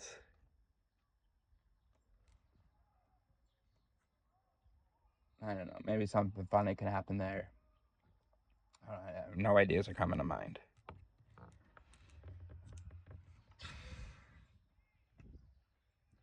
Xavier's like, you mentioned reason, logic, rationality a lot in our conversations, and how much you love deep conversations and stuff. Do you know any either valid rules of inference or common invalid moves? I mean, yeah, like you don't want to be prejudiced. You got to think clearly. Xavier's like, you keep talking about fucking think clearly, think critically, think well, not being stupid, not being like those fools out there blinded and blah, blah, blah, blah, blah. Joe interrupts him. Yeah, some people just want to be blind, don't want to see the truth. Hold on. Joe, are you saying that they believe in the witch thing because they're somehow motivated to, they want to? Yeah, man. In our time, we'd probably say it's sexism. Xavier says, okay. So I understand how there's a sexist component because we don't really look at men as being witches, but that I don't know. That's just not making sense to me. Joe says, don't worry about it. You'll get it, man. Joe would be so fucking arrogant. You'd fucking I'd want to kill him. Not if I was Xavier, I'm not saying that, but sitting there watching it, helpless, watching Xavier for Xavier to slowly realize, go from thinking that Joe is this rational, scientific man of the future who can take Xavier's thinking to the next level, and realize that he's just an informed fool. As informed as a fool can be,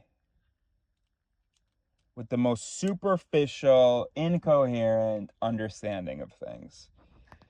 And, and he has no idea how incoherent and superficial it is. Gosh, I'm really feeling for Xavier right now. Let me have a little knock.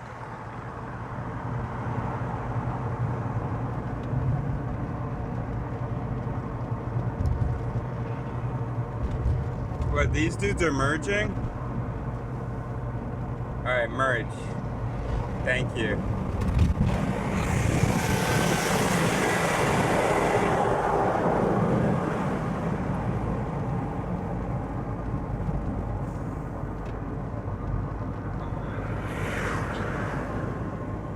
Golf 13, Foxtrot 1111.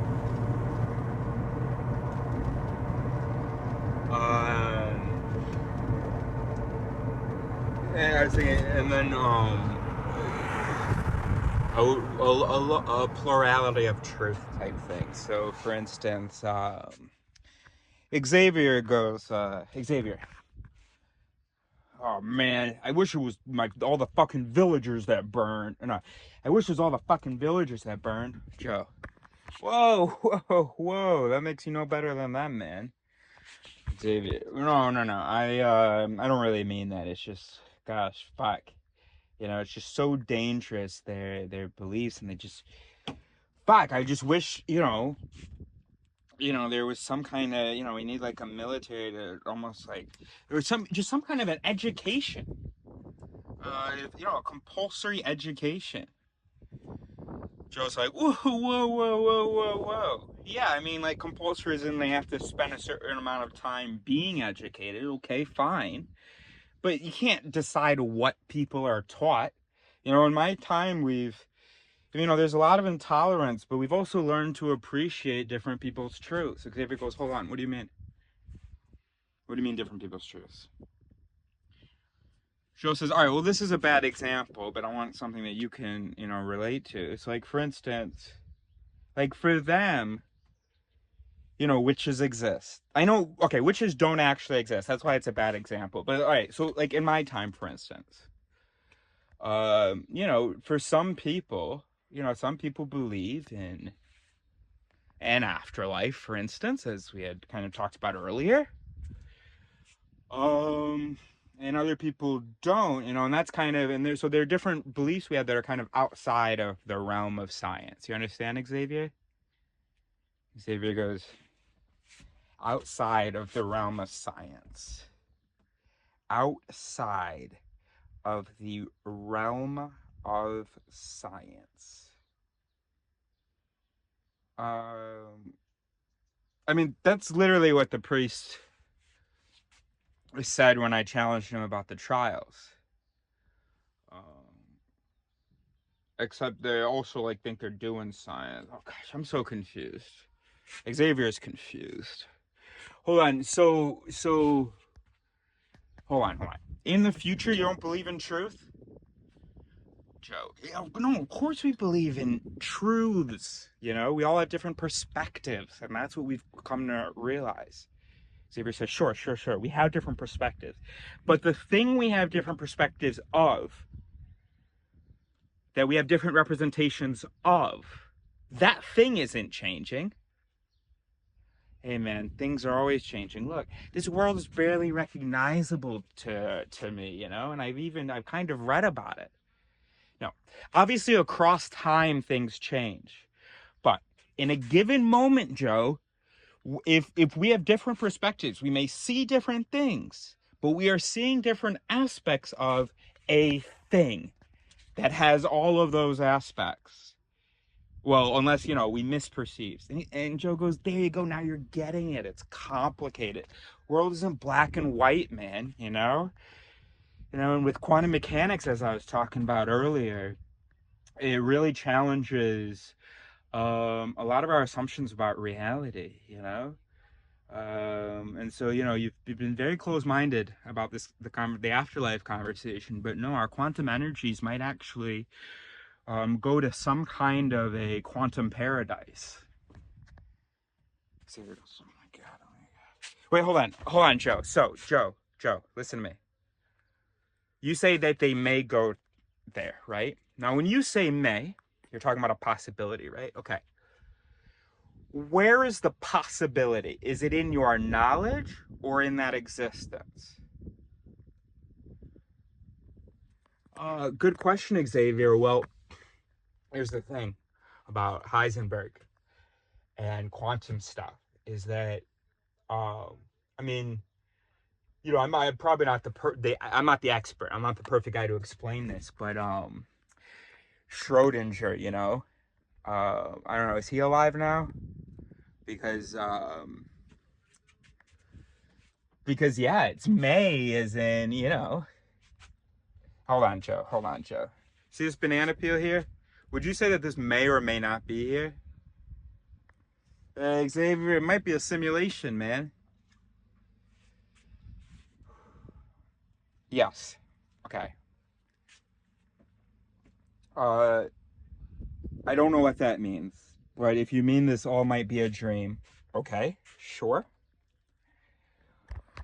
But like, but then we would just throw up our hands up in the air, right? So we have to kind of assume, well, while we can't answer this question whether this is a dream or not, let's just assume that it isn't, right? Xavier, you get it, man. See, even in science, there's faith, man. You get that? There's faith, man. That's a move of faith. I don't know, Joe. That feels like sort of an instrumental assumption that I'm aware of, though.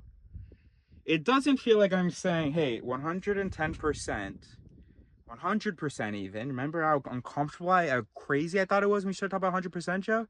100%. I can't say that this is 100% here. So what I'm saying is that it's 99% chance here. Because I have no evidence sort of that it isn't here and evidence that it is here. Right? I mean, that's what we have to do, right? We can never know anything for sure, but Joe says you can never know anything for sure. What about that murder's wrong? Xavier goes, hold on. How did we go from science to morality? Do you think that morality is a reality? Joe says, oh my gosh. That is exactly what caused the Holocaust. Oh boy. And then he kills, and then this is why he kills the scientist. He's like, oh no. This scientist, he already talked about burning the villagers, and a lot of these guys, they were Jewish. No, that doesn't make any sense. But anyway, he already talked about burning, killing people. He's an angry scientist. He thinks morality isn't objective. Oh boy. If I kill him, that could prevent the Holocaust. And then Joe kills him. And as he's dying, Xavier asks him, just tell me, did you think clearly about this? Joe says, yeah. Because I was like, you're a scientist. You have violent tendencies because you talked about burning all those people. And you don't think morality's real. Xavier says, I don't think that's really what I said. I'm not sure that logically... Can you just tell me, can you just explain the logic to me? Let me die hearing about the logical techniques of the future. Joe says, well, no, I just use common sense. And that's the last thing Xavier hears. Gosh.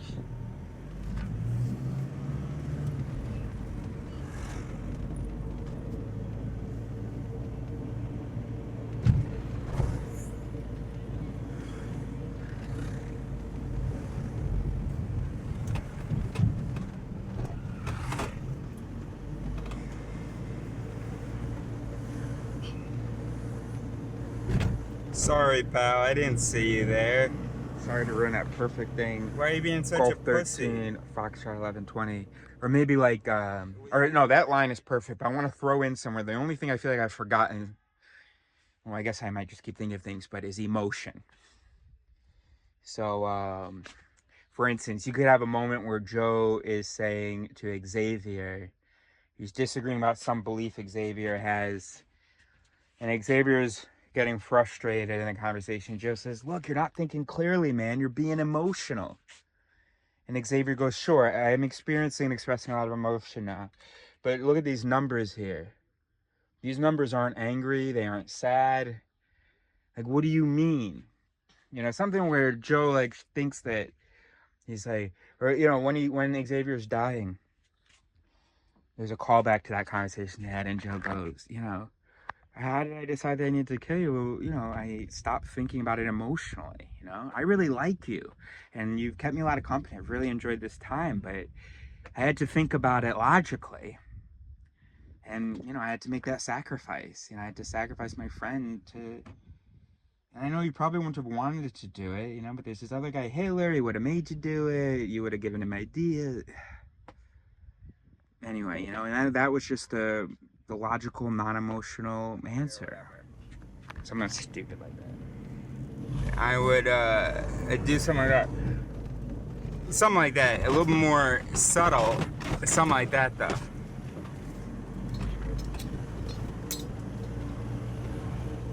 Gosh, when are we gonna get this woman to fall in love with me? I'm ready to be loved by you and to love you. But that's okay. I mean, I guess women sometimes take a little longer, right? 13. Man's got to show 1123. Oh, and something about magnets, because it's called functional magnetic resonance imaging. That's as much as I could tell you. Besides that, it's, I mean, the M, if I didn't know it stood for magnetic, I would have thought it stood for magical. And I've been doing push-ups every day. Look at that. Little weights. Boom. So she'll see in my arms why she should love me, and in my brain. There's a car coming, you can hear it. Oh, is that car? What is this, a one-way? Can I go? I'm going. Golf 13, Foxtrot 1123. Is it something like, because oxygen has a charge, right? Well, I just want to see what I can figure this out. Based on it. So a water molecule has poles, right? So you've got the two hydrogen molecules on one side. How are the two hydrogen molecules attaching to the oxygen? Because it's like the oxygen has all these electrons. Hydrogen only has one electron, so it's very easy for that electron to be over there, and so for it to be like, "Yo, let me hang out with one of your electrons, bro." Which would make me think that it, like, oxygen has sort of a negative. But why would that be? Alright, let's look it up. How does fMRI work? But something about the magnet, either oxygen has some positive or negative charge. But that doesn't, I don't really know what that means. fMRI. Okay, measures brain activity by detecting changes associated with the blood flow. This technique relies on the fact that cerebral blood flow and neuronal activation are coupled. When an area of the brain is in use, blood flow to that region also increases. All right, the primary form of fMRI uses the blood oxygen level dependent contrast, discovered in 1990.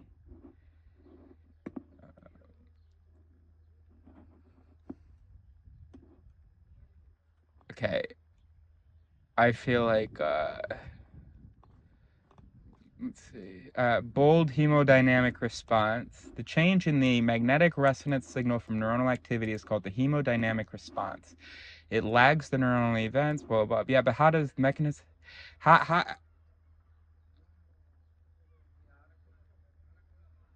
hemoglobin differs in how it responds to magnetic fields depending on whether it has a bound oxygen molecule. The DHB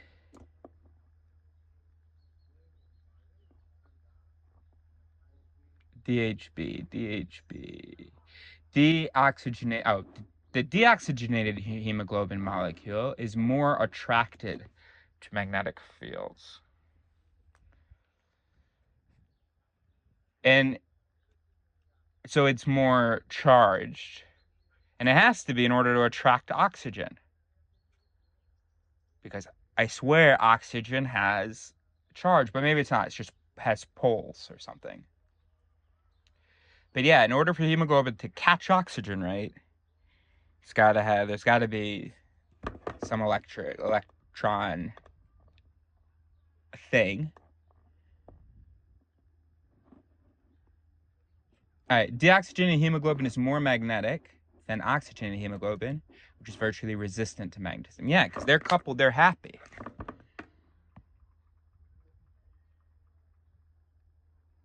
That's what I think anyway. That's what it seems. That's my personal opinion and my personal truth anyway. I'm entitled to my opinion, is what Joe would say. Fuck off! That's why it's so full. Oh, fuck off. God damn it. How am I gonna get to the fucking library, bro? God damn it, bro. I need to go to the library, bro.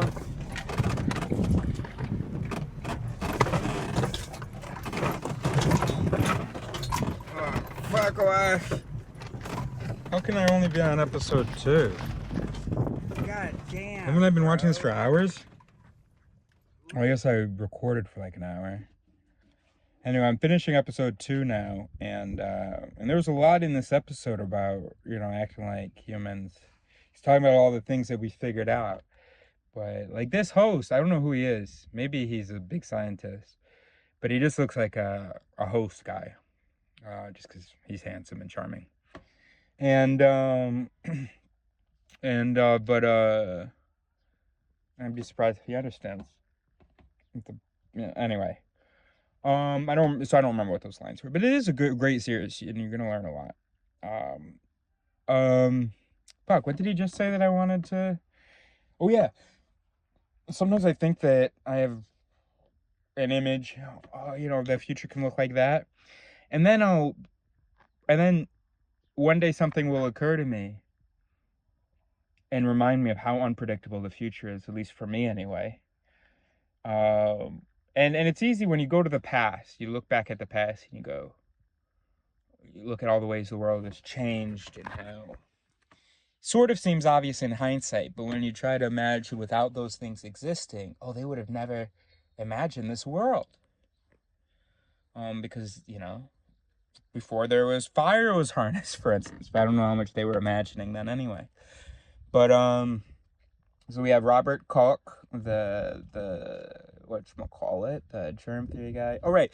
So AI is obviously a big thing, but also, you know, I'm always thinking about the future AI and human cognition. And I was thinking, oh yeah, well, we're going to be able to rely on AI to do some of our cognitive processes. That's kind of dangerous. You know, I'm only realizing now that this is a better solution than AI to all that. AI was just another example I was mentioning now, but actually they're related. But genetic engineering, that's such a big fudging deal. And it's not something that ever factors in, every once in a while, but not really into my visions of the future. So really, what we could do is just use AI to figure out genetic engineering, then ditch AI and have certain people that we reprogram them so that their its are as reliable as possible up to the last minute, and they can be updated like that, right? For instance, the brain, the person answer the question wrong. They're a sage. They never answer questions wrong. They've been genetically programmed to have the best of the best in interpretive mechanisms. But that's always according to the information that we've had so far. So new information is presented to the system, and it comes up with a not true answer, just like a non-programmed human would. Except the sage has a protocol where it goes, you know what, bros, I got a low confidence rating on this one. One, because the protocols I just ran to give us that answer right here never run before. So let's run 1 million iterations and then send me an update once you've improved. So they take those its, and I'll copy. They run 1 million iterations with that new information. It learns. They reprogram the sage like that. And as soon as the sage had to deal with that new information, it now, moments later, knows how to deal with that new information. Unlike humans, where, look, this guy's talking about how we've been accumulating knowledge. We're on the shoulders of giants. There are a couple of us on the shoulders of giants. Most of us are down there throwing rocks at the giants. Most of us are like, oh, you're so high and mighty, people standing on giants. You know, you're not, just use common sense, bro.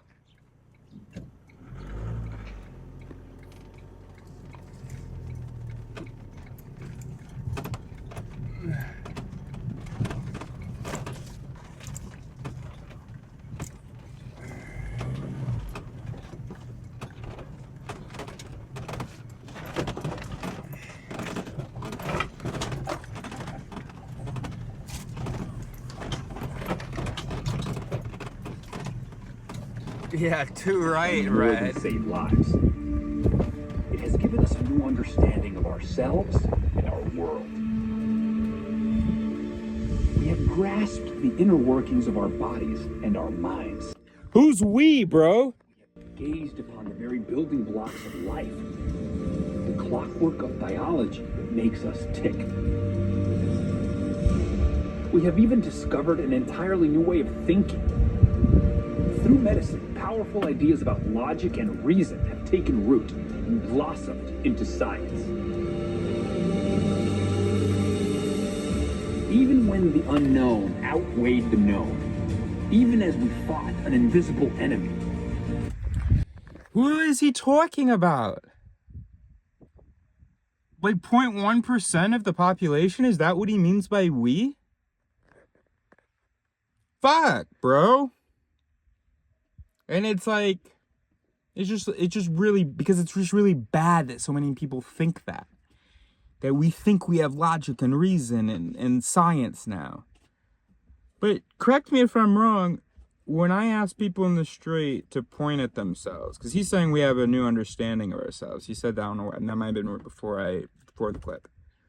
When I ask them to point it, I say, is that as specific as possible? You don't want to point up here? They say, no, I'm more here. I don't want anybody going, wow, yeah, that's amazing, our history and how we develop science. Stop. Someone came up with science, logic, and reason. Now those are just words that you know. We learned about ourselves? I can only speak for myself when I say that. I mean, there are only some people that would point here. Obviously, many more people than just me, but that would point here. And then DNA cells.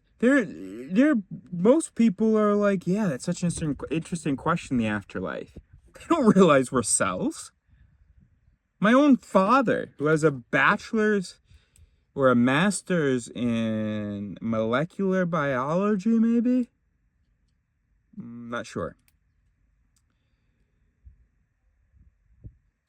He thinks we're like, he thinks that the quantum activity, he doesn't think that we're like cells.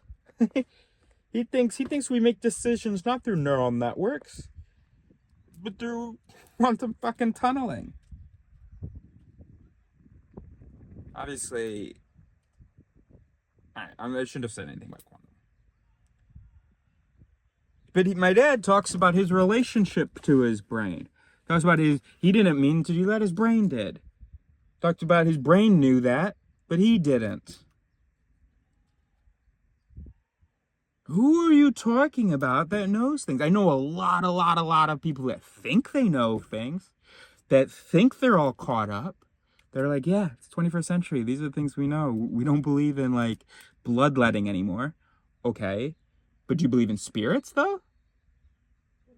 Because bloodletting isn't so crazy if you do believe in spirits, right?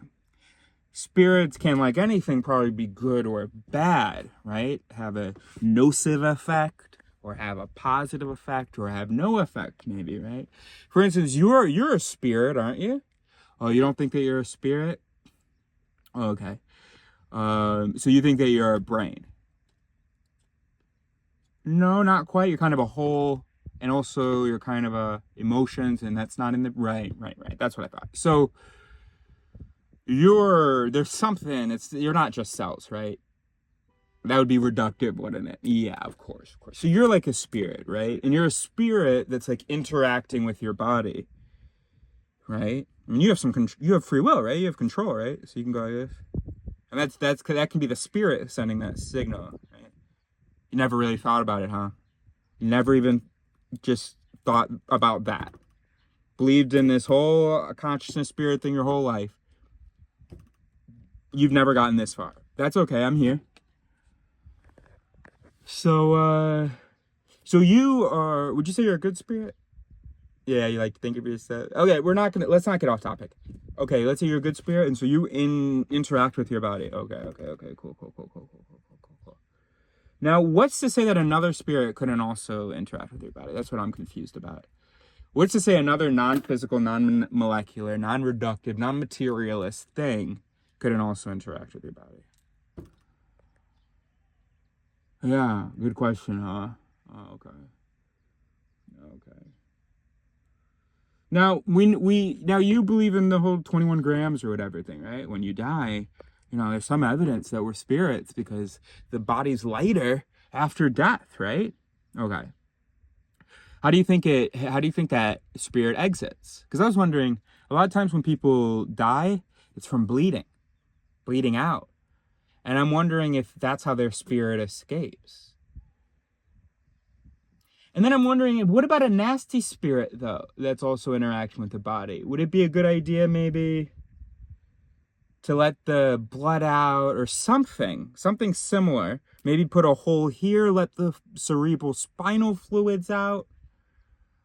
Maybe something like, what if you compress the lungs to get out all of the air? Because as you breathe your last breath, right, that might be when your spirit leaves, right? So if you wanted to get a bad spirit out, maybe we could totally compress someone's chest. Every single aeoli sac is squashed so that it has nothing, you know, blah, blah. And then we figure out a way to pump it back up.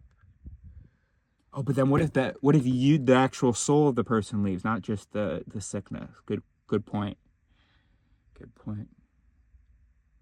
Good point. So you're right, we shouldn't do bloodletting, and that's why. I wonder whether, let's see. I wonder whether, let me go this way.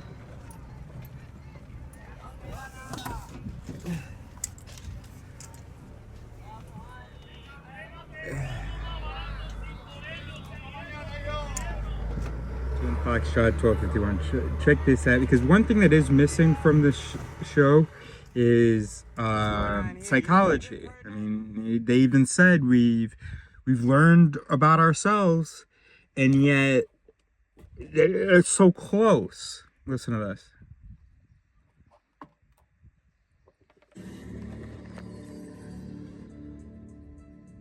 Money is obviously a basic human urge. And it's one that I slightly don't understand. I mean, if you have, I don't know, $200 million, why would you? Obviously a basic human urge. So right here, it's a basic human urge. So I know that we can call that an it, an if then. If an opportunity for resources, then use that opportunity. And that's part of, because of our evolution of, scarcity, evolving in an environment where, you know, we had to deal with scarcity. And so we had to take any opportunity we had. That's why we're fat, right? Because we're eating sugar and stuff, because we have the programs running, and everybody does, even if you're skinny, but there's just some competing program. Or metabolism difference or whatever. But how is it that the guy who wrote a short history of everything, and I bet he's mostly talking about humans, and he's confused about the evolution of the human mind, anyway. And it's one that I slightly don't understand. I mean, if you have, I don't know, $200 million, why would you want $300 million? I mean, how much? What's that called? Why would I fallacy? Why would I fallacy? Which is based on the illusion that of source reason, that the things that we do come from reasoning, and like logic. So of course you're going to be confused if you think if this book you wrote, A Short History of Everything, you thought it was a history of like rational souls or something. If that's the case, you don't know the history. There's no point in your book where rational souls were sent. No, we're just molecules and cells arranged like an artificial neural network, except it's natural. So what do you mean you're confused? And I've been thinking about this over the course of, as I've been watching this, which is why I had to make this video when he said that, because before even he had said that, before we even met him, throughout this video we're getting mentions of urges and the way that humans are, but not like what's happening. It would be so cool for a psychological history of the US, how this event or this need or this circumstance or whatever hyped a certain psychological mechanism that we had, and how and what the consequences of that were. So for instance, I made a video about a week ago talking about how something weird happened with money, I was guessing, and I think it was kind of confirmed by this video. Not explicitly, but I felt like it was supported. I felt like there was supporting evidence in this video of what I had said. Is that something weird happened with money where every trade became asymmetrical in a number of different ways. One of those ways is that when we trade money for some other good, the other good can be investigated, evaluated. It cannot be up to standard. If you're giving someone meat, for instance, which was a scene in the show, the meat might not be fresh. If you're giving them weapons, the weapons might be dull. But money, and it's part of the beauty of the standard, but the other side of the coin, the flip side of the coin, you know what I'm trying to say, is that now whoever is the money trader has power, has authority, because you can't call them into question. And that's how we have an employer who, well, anyway, watch that video. I think that's interesting. All right, watch, you're going to see a real missed opportunity to talk about psychological mechanisms if you've been watching this channel and thinking about this stuff with me. We're just at the beginning of understanding this stuff, but I think, or maybe I'll see it again too. Extra quality of life can you buy? And yet, humans, almost without exception, I don't know, $200 million, why would you want $300 million? I mean, how much extra quality of life can you buy? And yet, humans, almost without exception, if they have 200 million, they will work really hard to double it, and then double it again, and double it again. We have this sort of great urge to accumulate.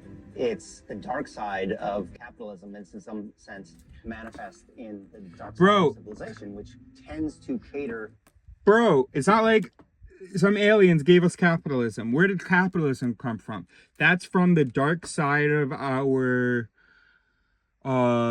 evolved psychology of ambition, for instance, or again, back to the scarcity thing.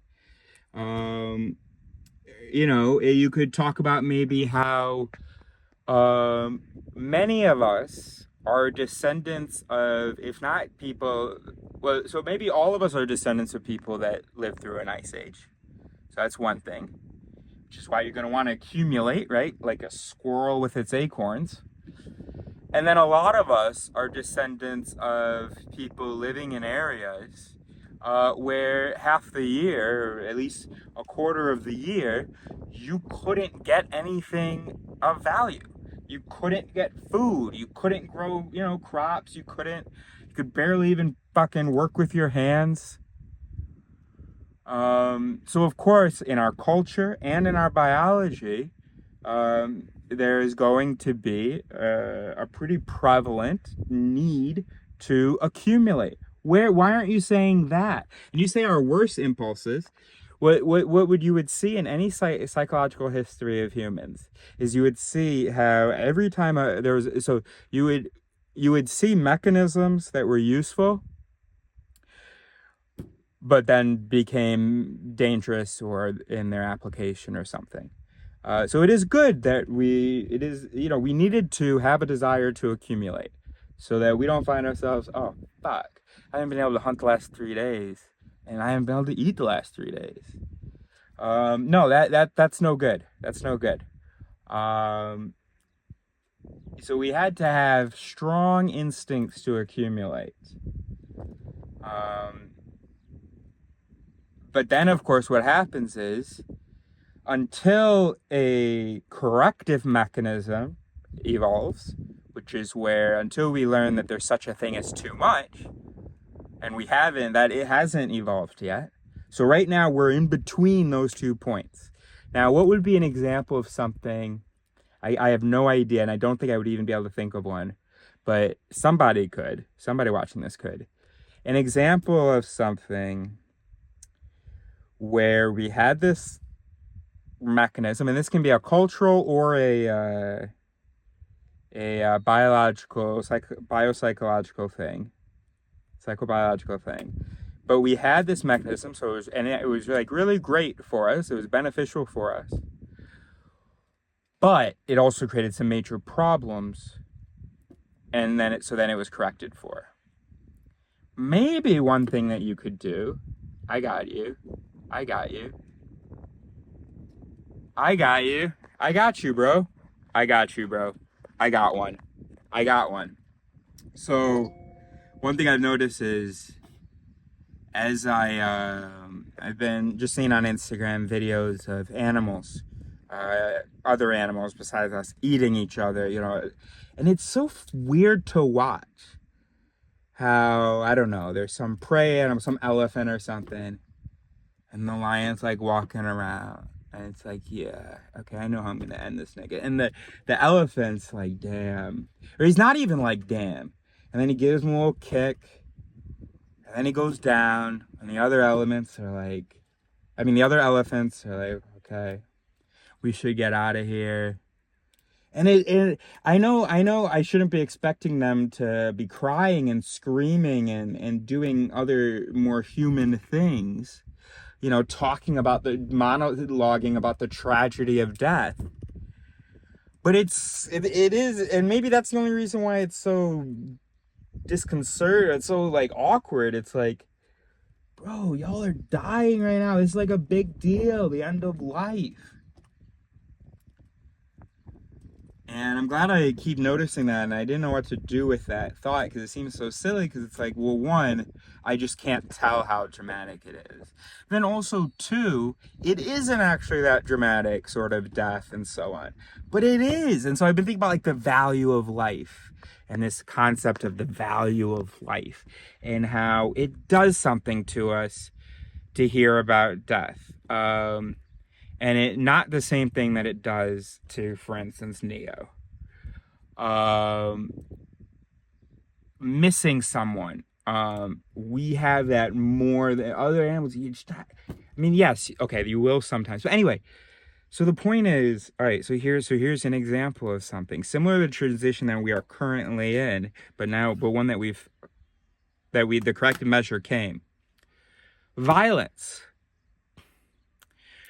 We became extremely violent and extremely good at violent. And the corrective measure isn't really here. I'm sorry. That's terribly insensitive to say. I don't see violence around me.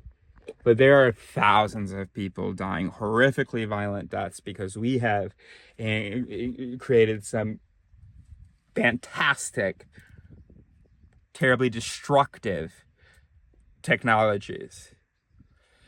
So I guess we haven't really finished that transition, but there certainly is something that exists now, I think culturally and biologically, that didn't exist when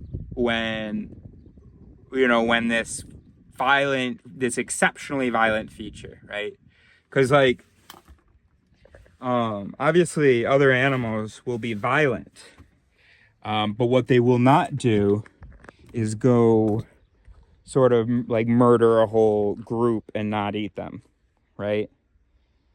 They may fight, but just the kinds of violence that humans are capable of, torture, blah, blah, blah.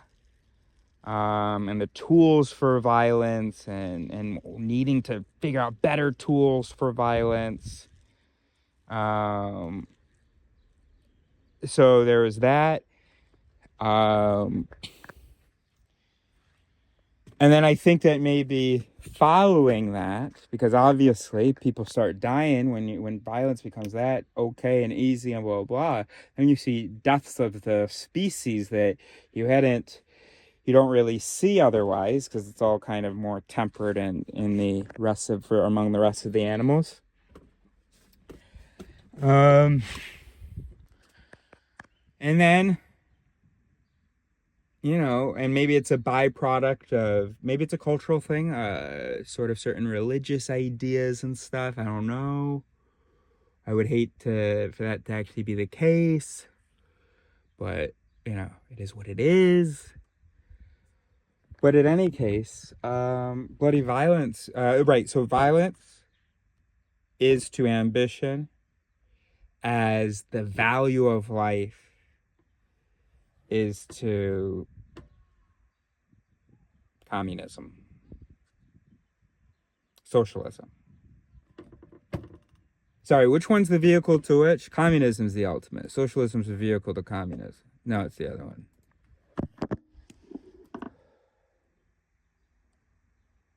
Communism's the ultimate, right? Socialism.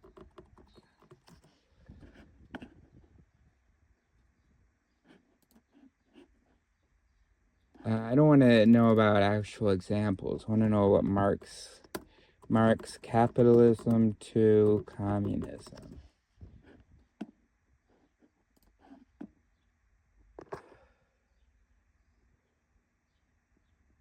Yeah. Okay. So you have pure competition. Then a little bit more to the left, you have capitalist leaning, which is a mixed economy. Then socialist leaning, which is a mixed economy. And then all the way to the left, communism. Okay. Anyway. All right. What were we saying, though? What was our point? Stages of history. Primitive communism, slavery, feudalism, capitalism, socialism, communism, right? Yeah. So yeah, primitive, because we were all equal. We were all like, he's better at that, he's better at that, but we're all just taking care of each other. That was primitive communism. And we wanted more, right? And we had bigger groups, and we couldn't love everybody. So okay, let's have some slaves, so we can have more. And you got the feudalism from that, because not slaves, I guess, but I'll be a lord, and you be my, and then capitalism, and then socialism and communism, But what was my point here?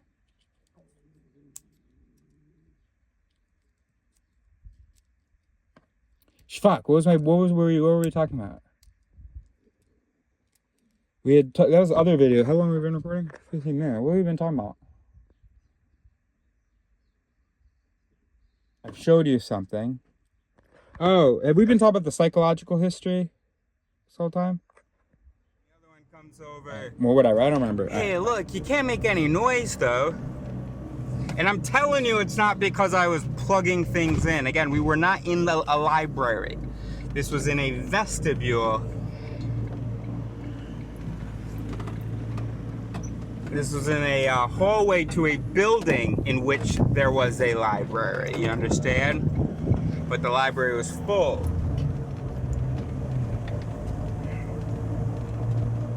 Anyway. 24 Golf 13 Fox 1307. Okay, wait a minute. They are bringing up the brain. Here we go. Stand. I mean, if you have, I don't know, $200 million, why would you want $300 million? I mean, how much extra quality of life can you buy? And yet, humans, almost without exception, if they have 200 million, they will work really hard to double it, and then double it again, and double it again. We have this sort of great urge to accumulate. It's the dark side of capitalism, and in some sense manifest in the dark side of civilization, which tends to cater to our worst impulses, our more self-destructive impulses. And I think that roots itself in the diseases of everyday life. When we trade and transact with money, we're often stimulating a part of the brain that's the reward circuitry of the brain, part of the deep evolutionary early and old part of the brain. In fact, they looked at brain scans of people who were high on cocaine and then compared it to people who were about to make money. And they found that the brain scans are virtually indistinguishable. When you lose money, it activates a part of the brain known as the anterior insula, which is really the fear center of the brain. So money is having a very visceral effect on us. We don't know when to stop. As a species, we just keep going and going and going. I don't think it's a particularly healthy thing, because what we're doing is we're creating an earth in which we are just driven by this need or this desire to acquire and consume. The question is, why is this? Because money provokes a deeply evolutionary force in us. More is better. We need more to survive. And you're going to do what it takes to get by, and that's money. As soon as we had coins in our hands, we began looking for easy ways to get more of them. Fast.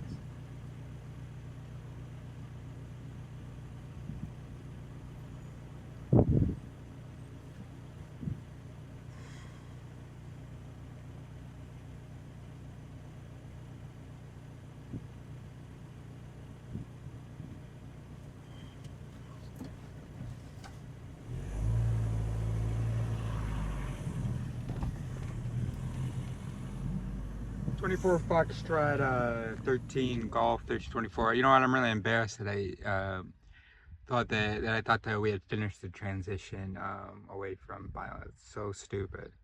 But you know, I'm a human brain, and I don't see any violence, and I know that violence is frowned upon in some ways.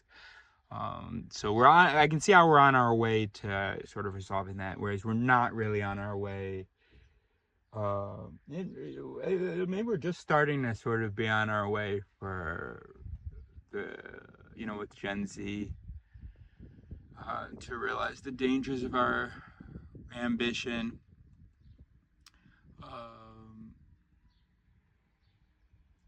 And not just to realize, but for that to spread.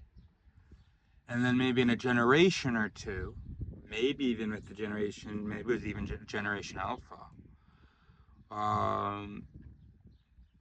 we're gonna have a okay. So another third thing, a third like pairing, right? Where we had a cool thing, but then it became problematic, and then there has to be another thing to fix it.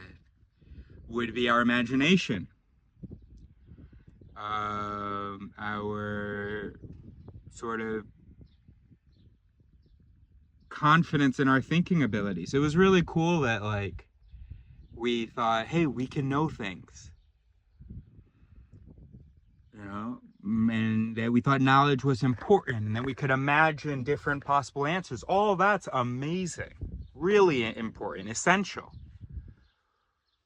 The problem is when your imagination is unchecked, totally unchecked, never checked, right? There's a time when it should be unchecked, and then you should go check.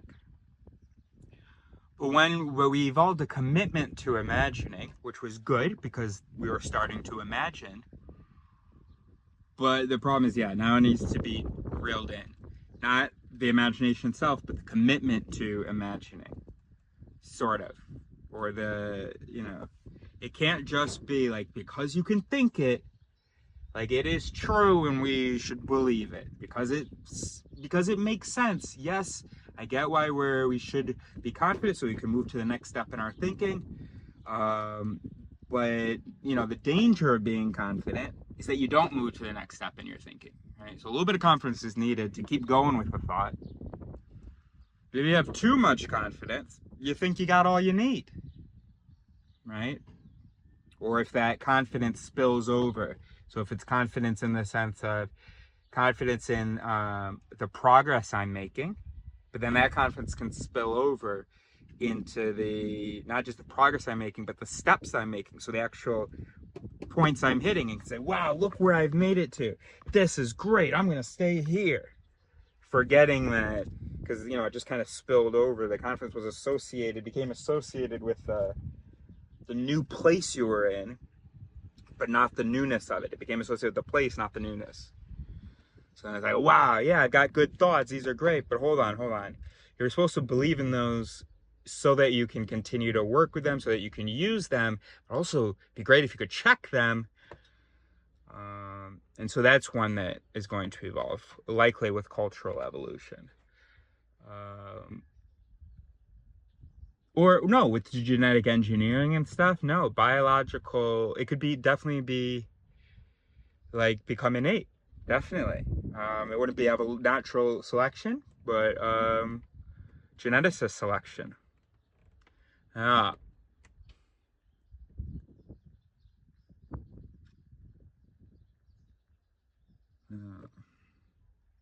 And because it's so easy, and some of the things I'm saying are incredibly obvious, but it's so easy to see, to look at evolution as the past, and to see us as being, you know, the final state, right? Now we have intelligence, now we have rationality, now we have morality, you know, blah, blah. That's bullshit. Now we have concepts of some of those things. We have words for some of those things. We have loose concepts of some of those things. But no, we have a lot of work to do before we could be described as intelligent, especially if you used intelligent to mean, in any sense, doing things that are good for you, processing the information around you in order to properly accomplish goals without causing too much damage or, you know, being too counterproductive to other goals. We have not figured that out. We figured out some amazing, you know, we have an intelligence where we can accomplish certain goals. Very little system in place to really, for it to be known how it's gonna, you know what I'm trying to say. All right, I gotta finish it.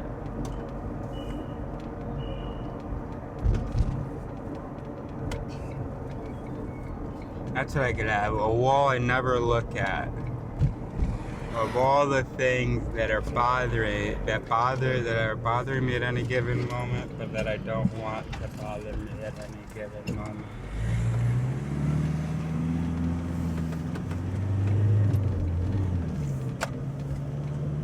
But with the gifts of speech, art, and writing also came misunderstanding. And 2024 Golf 13 Foxtrot 1348. So here's another, what do we call these little pairings, these evolutionary pairings where some beneficial things happens, but there's a positive feedback loop for it because it's beneficial, and it actually becomes dangerous. So there needs to be some complement to it.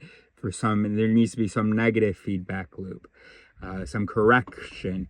So for instance, what he's going to say here, something so that we don't go overboard with whatever this skill is. political gain, propaganda to provoke conflict. Language gives us the incredible power to put our ideas into other people's brains. That ability made the modern world possible. None of it would exist without the exchange of ideas and the spread of information. Knowledge is power. Because it is so powerful, some try to keep that power to themselves. Some brave souls will fight and die to take that power back.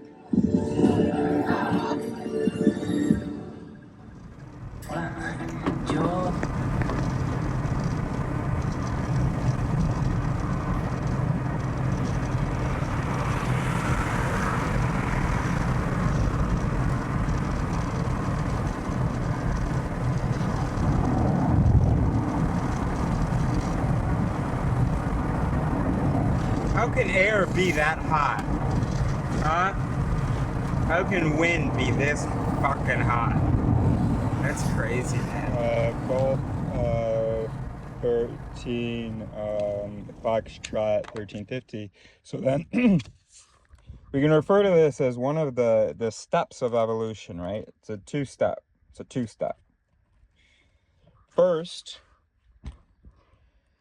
The first step is a feature that is super useful, and that gives us a super advantage. Okay, so that's a major step for man.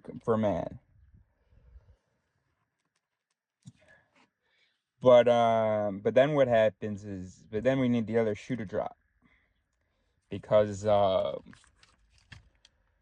don't know how to do a metaphor with the walking thing, but yeah, because sometimes that's just bad to just that step, that feature we love it so much, so it's a positive feature, there's positive feedback for it. Every time we do it, we're rewarded for it genetically, survivally, etc. So we get really, really, really fucking good at it. We get a really fucking strong right, left. I was imagining left first. Left leg or whatever. But there is such a thing as too much of a good thing, because good is according to an objective being met, and something can be bad by your effort, the things you do to achieve that objective achieve some other objectives, so they anti-par some other objective, or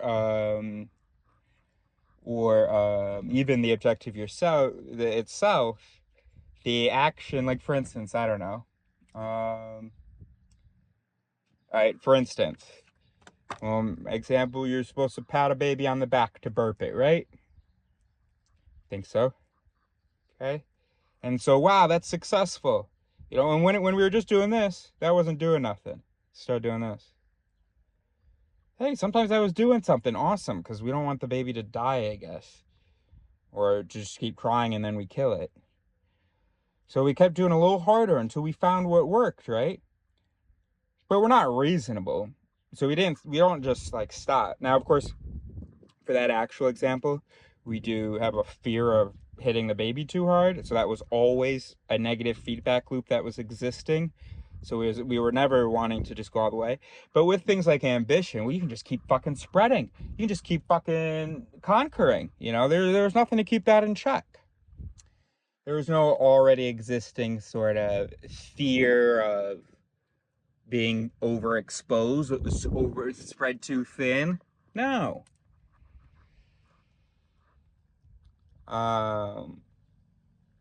So anyway, but we're imagining, we're just using the baby thing as a metaphor. So then we just keep hitting. It just keeps being successful until actually we are no longer doing something good for the health of the baby. We squished it. Okay, so then the other shoe drops. There's now an evolutionary pressure to tame that positive feature. So then we got the negative feedback. So there's, you can, I'm sure Darwin would be pleased with this. He probably said something like this, but we can throw this up there with natural selection, sexual selection. One of the ways that it happens is we invest all in a positive feature until it isn't positive anymore. And then if we survive, it's because we added in a negative feedback for it. Just chill it to calm it down or something to, regulate it to avoid that it becomes whatever the problem is.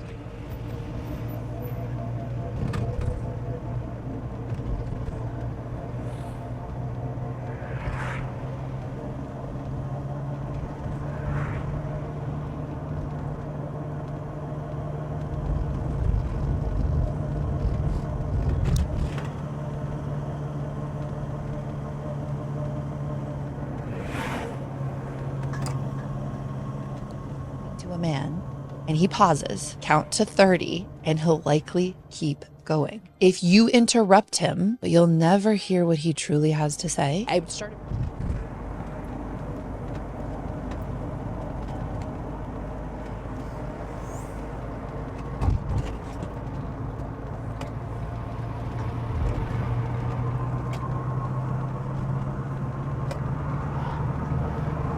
Thanks, pal.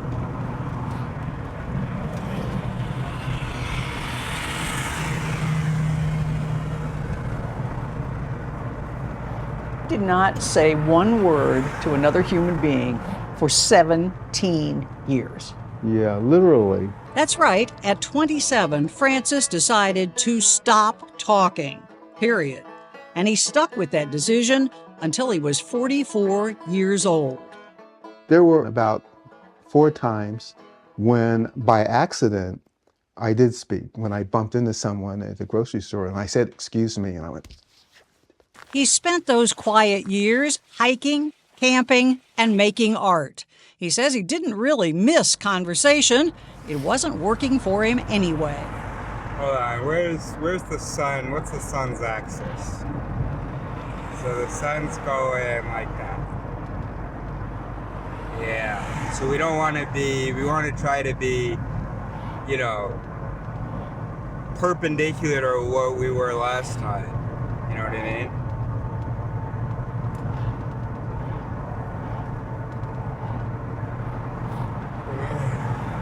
Oracle 15 alpha. Can I just maybe this is something that's really, really simple, so I don't want to make a long video about it just to find out that I'm an idiot. And I'm a little bit embarrassed to ask. I didn't really think about Googling it because I guess I thought it was a legitimate or enough point to not even Google it to check. But look, if I'm an idiot, I'm an idiot. It's okay. I mean, I already, we know that. Anyway, all right, here's my question.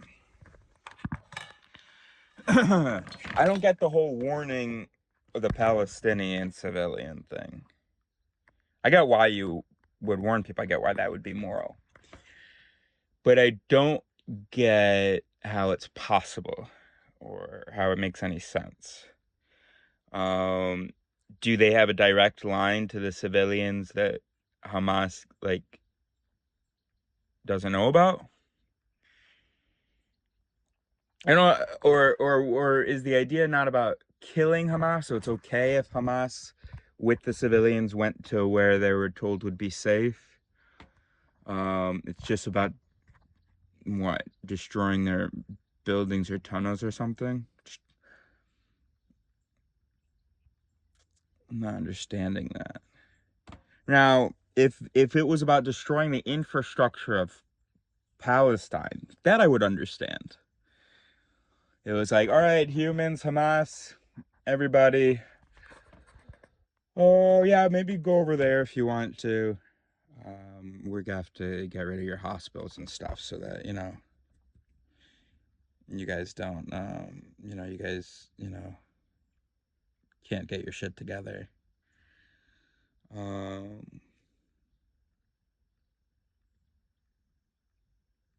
Of course, either Palestinians aren't moving when they're instructed or they're not instructed. I just saw a video about someone claimed that Israel dropped pamphlets telling civilians to go to a place in Rafah, move away from one place and go to a second place, and then they bombed the second place. And that's why I had to make a video about my question, because I just don't get this. Look, they're trying to kill Hamas. They're not trying to kill civilians. So they tell civilians, go elsewhere, so that it's just Hamas here and we can kill them. I just don't understand that. The idea that Hamas is just staying there. I don't understand how that could work.